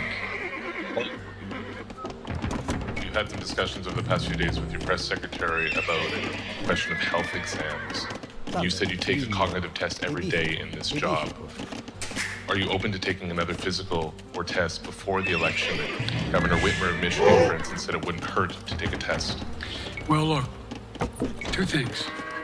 One, I've taken 3 significant and intense neurological exams by a neurologist. In each case, as recent as February. And they say I'm in good shape, okay? Although I do have a little problem with my left foot because it's not as sensitive because I broke my foot and didn't wear the boot. But I'm good. I'm tested every single day. Good, guys. I'm good. I'm not going to do anything, he says, as he said nothing will fundamentally change. Right, no, this is just... Sometimes my staff talks. This is not great. But the fact of the matter is, I don't think you have them telling you that all the major Vietnamese ideas undertaken haven't been in part initiated by me. I remember with the staff, I said, I'm going to go to South Korea. We're going to get the chip. What are you doing? I'm going to get Japan and Korea back together again after essentially having hostilities toward one another since the end of World War II. I'm going to move and see that we can expand it. You know, the only thing age does is help you with it. Creates a little bit of wisdom if you pay attention. And so the point I'm making is, why the hell? I think it's important that if the neurologist tells me. All right, so we both had the same idea, which is to be expected. I've laid every bit of the record out. I hadn't a thing. We are going to use our food eco to the best of our ability. Every single day, and we're going to build a castle. Of course, the chances of him already building a castle in our face is pretty significant. That is a typical strategy. And the fact that I didn't have a protected wood line here is not great. And I'll ask you another question. No matter what I did, no one's going to be satisfied. Did you have 7 knocks? Did you have 2? What'd you have? Did you do this? How many times did... So, I am not opposed if my doctors tell me I should have another neurological exam. I'll do it. But that's where I am. Haley Bull, Scripps. Mr. President, you said you're making decisions on a day-to-day basis when it comes to support for Ukraine. Does that mean you have not closed the door on further considering lifting restrictions for U.S.-made weapons inside Russia? And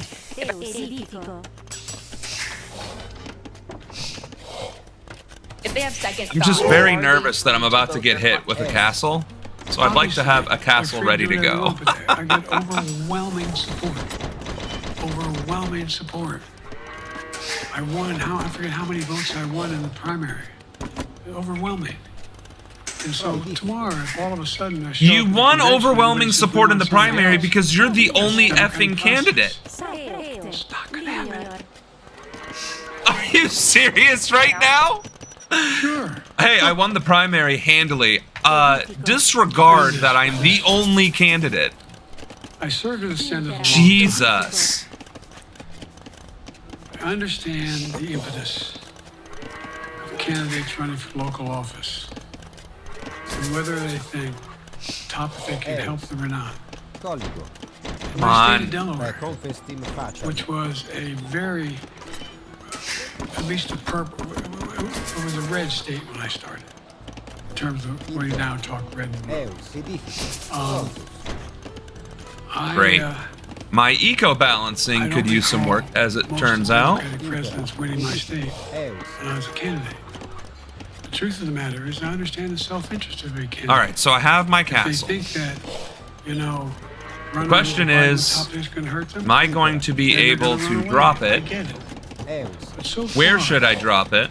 Go and look at the How should I drop it? in their states. Look at the in-depth, and by the way, I think you'd all How much wood do I acknowledge, need? you're all 75? experts. Okay. I'm not being solicitous. You're Because so normally, you drop the castle on their gate. I am a little bit too chicken to do that right now. Likely voters, me versus Trump. I'm not gonna lie. When the unlikely My voters vote, confidence he has been a wins. little shooken, The bottom line is all the polling data right now. but I think it's premature because the campaign really hasn't even started. we can I mean, it hadn't started. do some researching here Most of the time, it doesn't start. and till start after building knights September, after Labor Day. and just taking a look and see if A lot can happen. But I think I'm the best I believe I'm the best qualified to govern. And I think I'm the best qualified to win. that's not great. But there are other people who could beat Trump too. But it's all start from scratch. Nice. And, we talk about, money raised. We're not doing bad. We got about $220 million in the bank. We're doing well. So, with that, do you have any want to follow up on any of that? I just asked me. yes. Okay, so he has a crossbow arm. That's cool. Earlier Now I expressed know what I can work confidence with. in your vice His president. crossbows If aren't going to your kill my team came castle. back and showed you data that she would fare better against former President Donald Trump. Would you reconsider your decision to stay in the race? No, unless they came back and said, there's no way you can win. Me. No one's saying that. No poll says that.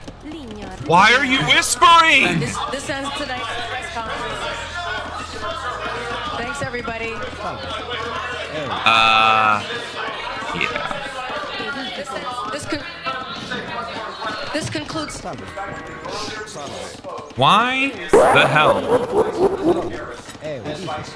Guys, just Right now, Donald Trump is using that to mock your age and your memory. How do you combat that criticism from tonight? Listen to him. This concludes tonight's press conference. Thank you, everybody. Thanks, everyone.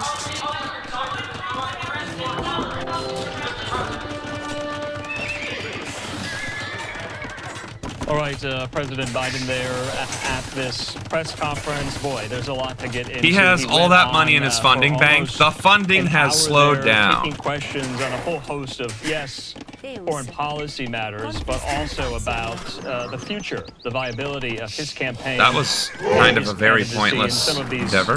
Calls for him to step aside, say in favor of his vice president, Kamala Harris. We're going to break all of this down. We know there's a lot of interest in this. We're going to replay the press conference a little bit later on tonight, but we want to get into all of this with now. our friend there at 24 We Sites. absolutely do need to start Tom building an army, joins me. And Tom, good to see you. You've been watching all of this alongside us here.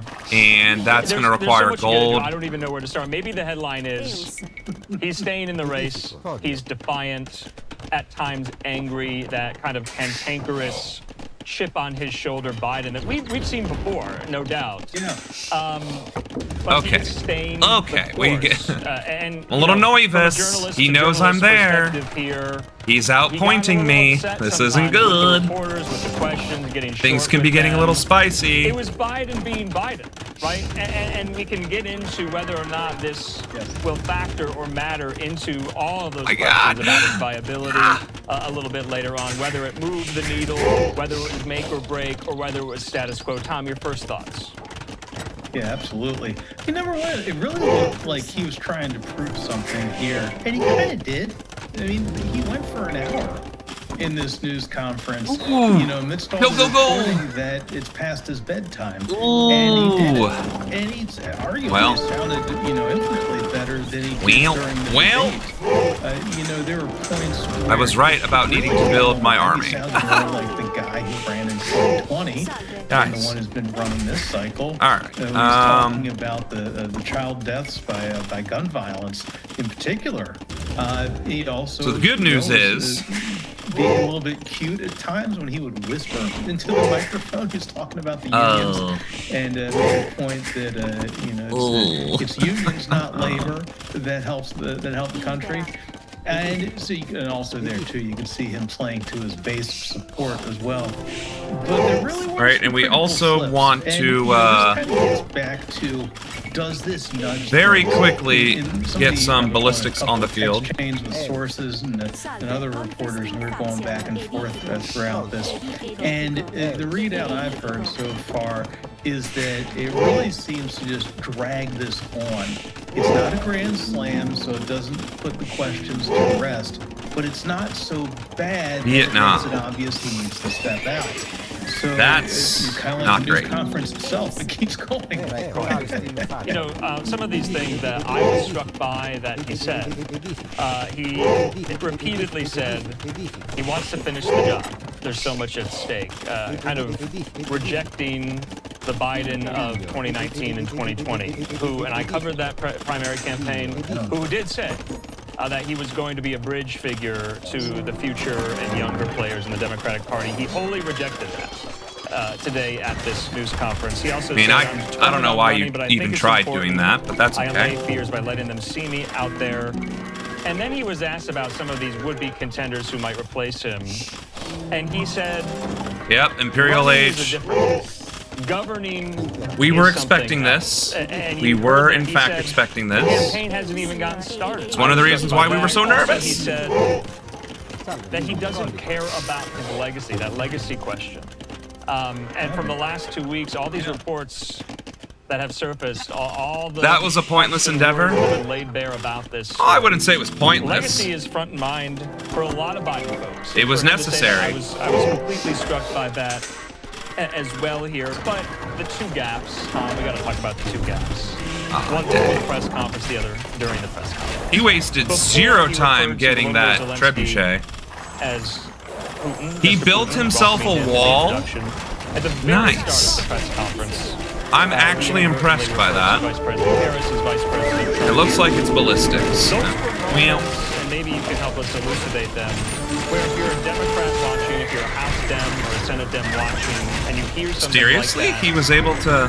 what do you say? What do you say to your staff? All right, well, that's a constituencies? problem. What do you say to your electorate after something like that? And you know, to that point, Biden has a very long history of gaffe making, prone to, in this context, are they going to play?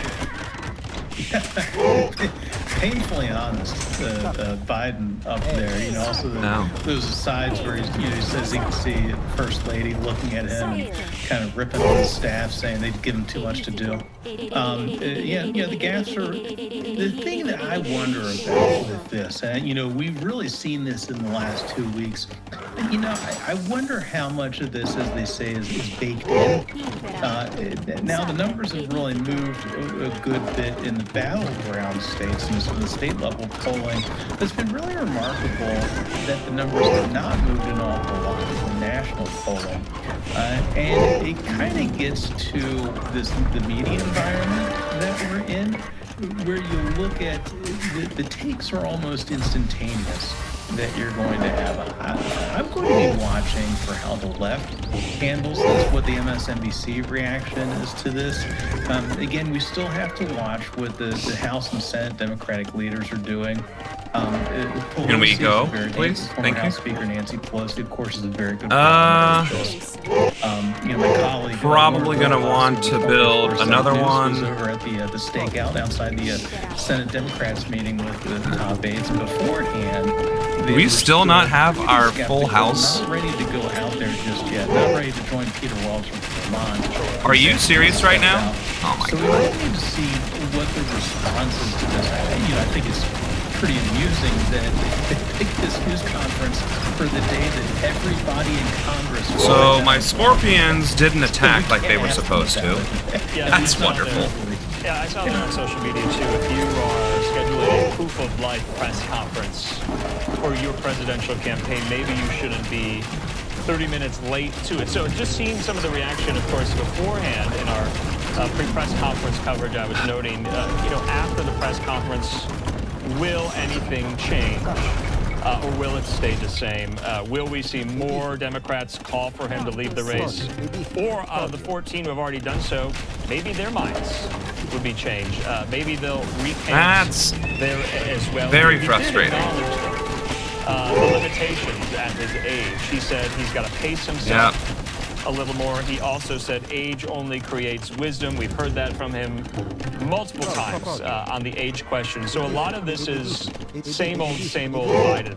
Tom, we're going to let our viewers vote yet again. We're about to close this poll on our screen, the bottom of our screen. Should President Biden leave the 2024 race?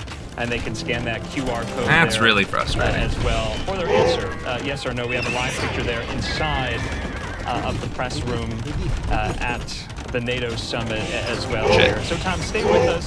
We're going to take a quick commercial break. Of course, if you're just being introduced to Tom LoBianco, I want to put this up here as well, as he is the leader and reporter there of 24 Site, along with his colleague Warren Rojas. We've been relying so much on Tom's reporting throughout this election cycle, and we thank him there, and you can find him there at 24 Site as well. In the meantime, here, let's take a quick commercial break. So I know I can win with the come back, we'll be talking to Tom about more of these considerations at play. With the Scorpions. Put to bed. After Biden's press conference, there will also be because I've won many a fight with them. In Washington as well. For the problem, on all of this, stay tuned, we'll see you. They are fairly expensive. And it does look like, well, hold on. Maybe I can, hold on. What I should have done is go Legionnaire.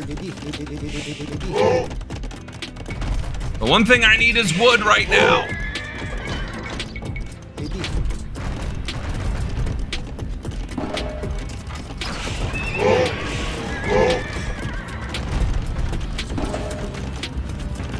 And I don't think, so we need gold. So maybe they'll let me get my legionary research. Let's go.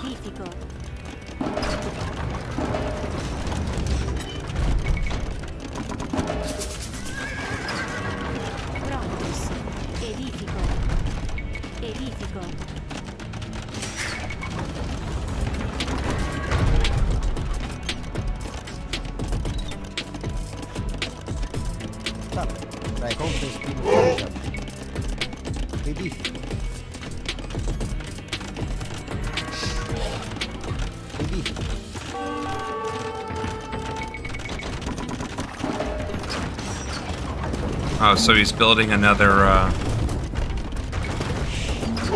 Oh, come on, really?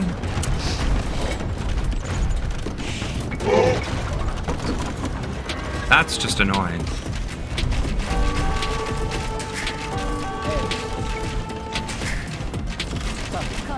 Are we not gonna go in? Is that what's gonna happen?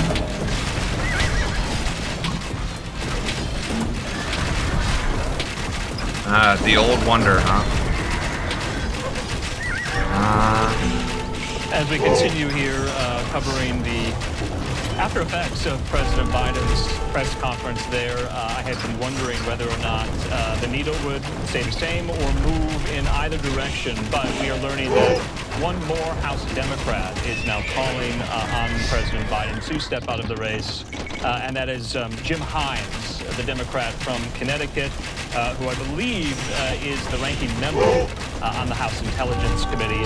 So we're going to get into that in just a moment here. So one more House Democrat immediately in the wake of Biden's press conference there, calling on him to exit the race here. In the meantime, let's go back to Washington. My friend Fox's Rebecca Castor. What are you doing? Give me by with more on the press conference. Ability here. Rebecca, good to see you. You've been tracking this as well. If viewers are coming to this right now, they may not have watched it.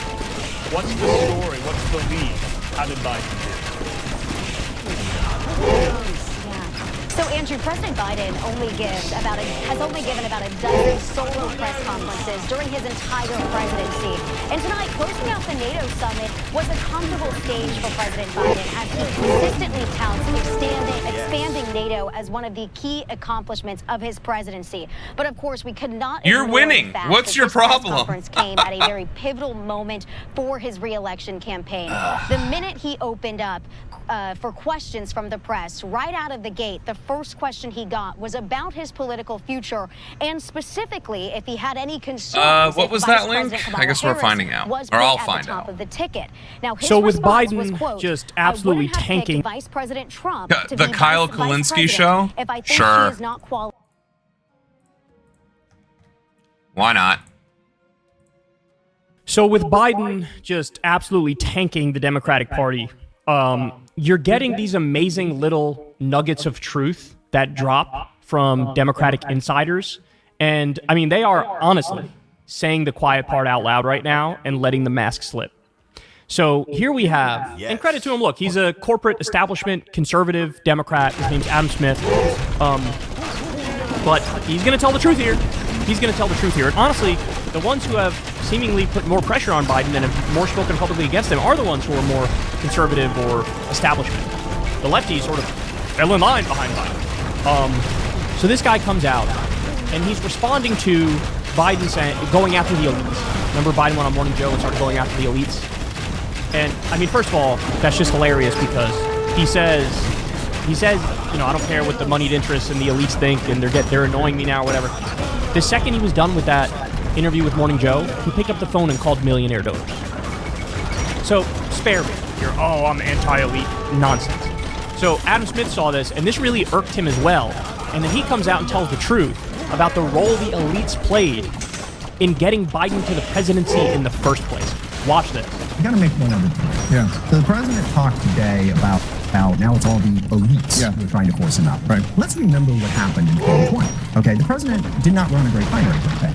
He lost badly in Iowa, New Hampshire, and Nevada. He came out of Nevada, and Bernie Sanders looked like the presumptive nominee. And this exact same group of people, the elites, that the president is now deriding as elites. And by the way, they're not. They're Democrats. Okay, they're party operatives, they're donors, they're volunteers. Decided, and to all the Bernie supporters out there, I'm not judging this positively or negatively. They decided they didn't want Bernie Sanders to be the nominee. They decided that Joe Biden would be the better nominee. And credit again to the president. He decided that because he did 8 years as vice president. He did the years in the Senate. He had the record to be a strong president. And so they, through their support behind Joe Biden, and Pete Buttigieg, and Elizabeth Warren, and Mike Bloomberg, and Amy Klobuchar, and I may be forgetting a few others, stepped aside for the candidate who was better. This myth that somehow Joe Biden came in and rescued us, it has been a nationwide movement since Donald Trump was elected president. And in 2020, that nationwide movement said, Joe, you're the best guy, let's go. Right now, they don't think he is. That's a devastating clip. That's a devastating clip. And guys, What this proves to you is you're not crazy. You were right all along. We were right all along. When in the moment we were calling a spade and we were accused of being crazy and conspiratorial, no. This is validation and verification that we were 100% correct. I remember when this happened. So Bernie won the first 3 contests. And then, at the literally the very last moment, it was like a day before a Super Tuesday race where all these states were going to go. What happened? All those people he just named, all the centrist corporate establishment Democrats, they all dropped out at the same time. They all endorsed Biden. And he misses one part of the picture. What part is he missing? The media. It was a coordinated effort on behalf of the media to prop up Biden, say he's the only electable one, he's the only one who could beat Trump. Now, finally, there's a real race, and Biden's going to win, and he should win, and Bernie Sanders is like Hugo Chavez or Che Guevara or Fidel Castro, and he loves the Soviet Union, and he's an extremist, and he's going to destroy our economy, and he wants to raise your taxes, and blah, blah, blah, blah, blah. And so, in other words, it took the coalescing of the entire establishment to beat Bernie. In fact, it was also, when Biden was the last remaining one, the money, of course, started flowing in at 1,000 miles an hour. The big money donors, the elites. So you have Democratic elites, you have media elites colluding at the last minute and moneyed elites to prop Biden up and get him across the finish line. When he looked toast, he looked dead in the water. Previously, nobody had ever won the first 3 contests and gone on to lose. Bernie won the first 3 contests, and then the reason he lost is because, again, it was... Now, you might turn around and say, look, man, they're just doing political strategy and they're doing it better. Somebody might make that argument. But at the same time, let's stop kidding ourselves. There were backroom deals cut, tit for tat. You do this for me, I'll do this for you, I'll give you a position in the administration or whatever. Look, Pete Buttigieg is in the administration, right? And also, when you have the coalescing and even the collusion of all of the elites from different fields at the same time, there's a reason people think that's nefarious. Because it kind of is, right? It kind of is. Because clearly it was without all of the king's horses and all the king's men and all the money in the world and all the coalescing, Bernie Sanders would have won because he represented the ideas that the Democratic voters actually wanted. It was a massive propaganda effort, a massive moneyed effort, and a massive organizational effort, probably organized by Obama behind the scenes, to crush Bernie. So, by the way, he makes it even more clear for you. So Adam Smith comes out again, another interview. Listen to this. And I've said this over and over again. Joe Biden was not picked in 2020 because he was the only person who could beat Trump. He was picked because he was the only person that could beat Bernie Sanders. Rightly or wrong. And by the way, for the Sanders fans out there, I'm not judging. But that conclusion was made, okay? Oh my gosh, coming out of Nevada, Bernie Sanders is going to be the nominee. And people, just like they are now, back then said, yeah, I don't think that's going to work. So they were looking for an alternative. And tip of the hat to Joe Biden, he had the record. 8 great years as vice president. In other words, let's decode that. The Democratic establishment feared progressivism more than they feared Trump. They wanted to beat progressivism more than they wanted to beat Trump. They viewed mission number 1 is defeating the social democrat in the race and bringing in the neoliberal and hoping the neoliberal can beat the Republican, which in this instance in 2020, he did. But Bernie would have won in 2020 for sure, easy as well. But he's admitting it there. He's admitting it. So the people that made Joe Biden is nothing without the media elites, without the moneyed elites, and without the Democratic Party elites. And right now, the media elites have turned on him. Some Democratic elites have turned on him. And many of the moneyed elites have turned on him. And so we're teetering on the brink. Biden is teetering on the brink here.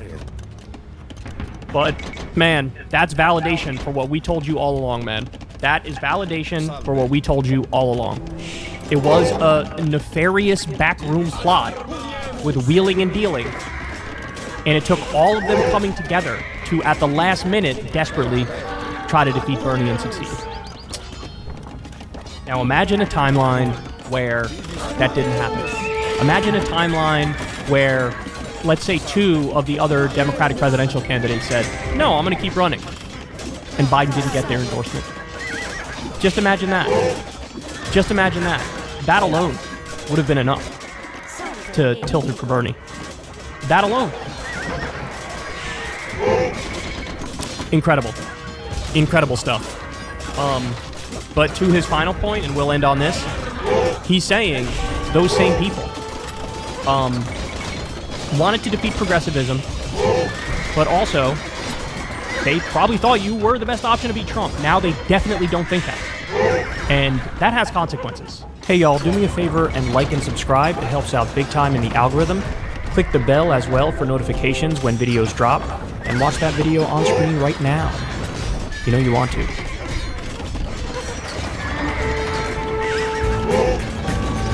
With Venmo, treating a friend is just the beginning. You can split shared costs with a group, support your favorite local spots, and even earn cash back along the way with the Venmo debit card. If it's Thursday, President Biden is set to meet the press just hours from now in his first solo press conference since that disastrous debate. As more donors flee, allies defect, and officials inside his own campaign begin quietly assessing a Kamala Harris candidacy. Plus, we're days away from the Republican National Convention and the big reveal on who Trump's vice presidential pick will be, as the former president sharpens his attacks while also bracing for a potential shakeup on the Democratic ticket. And inflation cools more than expected in June, with prices falling for the first time since the pandemic began, raising the chances of an interest rate cut that could bring some economic relief to consumers and voters heading into November.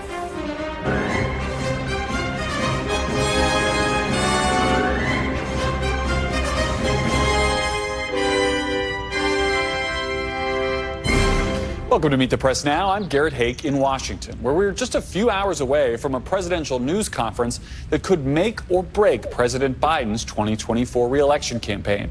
This as NBC has new reporting that some of his own campaign officials don't think he can win, and that his campaign team is quietly assessing whether VP Harris would be a better choice. The president's upcoming solo press conference, his first in 8 months, and I will had come as he more wraps up a busy week of NATO meetings. Yeah, I was actually Today, making a comeback, President all things Zelensky, considered. as reporters tried to yell questions about his decision to stay in this race. The Biden campaign. So, I think that's a stream. It's almost 9 o'clock. I think we got a lot. I clearly need to, I think I'm going to have to actually practice my build orders is actually what, because I could not balance my economy to save my life. And I think that's ultimately what kept me behind. And he did have a castle on my face before I knew it. So I'm at least aware of my faults and what can be fixed. And as we saw, his aggression wasn't enough to actually beat me. It was the fact that he had a wonder. Without that wonder, I was actually going to win. So, 6 of one, half dozen of another. I wasn't able to pull out the win regardless. That being said, we definitely covered a lot of ground today. We saw Project 2025 behind the scenes. We listened to Joe Biden be a pain in the ass for democracy. And honestly, I weep for our country. But we also have actionable information on how to organize ourselves. It's just a question of whether or not we choose to do so. So let's see. Kyle is looking crazy. Of course, Biden called all of his millionaires after saying he didn't care about what the allies say. Bernie would have won. He literally said that Biden was not picked in 2020 because he could be the only person to beat Trump. He was picked because he was the only one who could beat Bernie. Which I don't believe that, but you know. We knew it, but they said we were conspiracy theorists, and he would have. So, anyway, I wanted to make sure I covered everybody there. We will be live again tomorrow at 4, as you can see down there. And it'll be day 2 of Infiltrating Project 2025. So on that note, take care, have a good night, and see you tomorrow.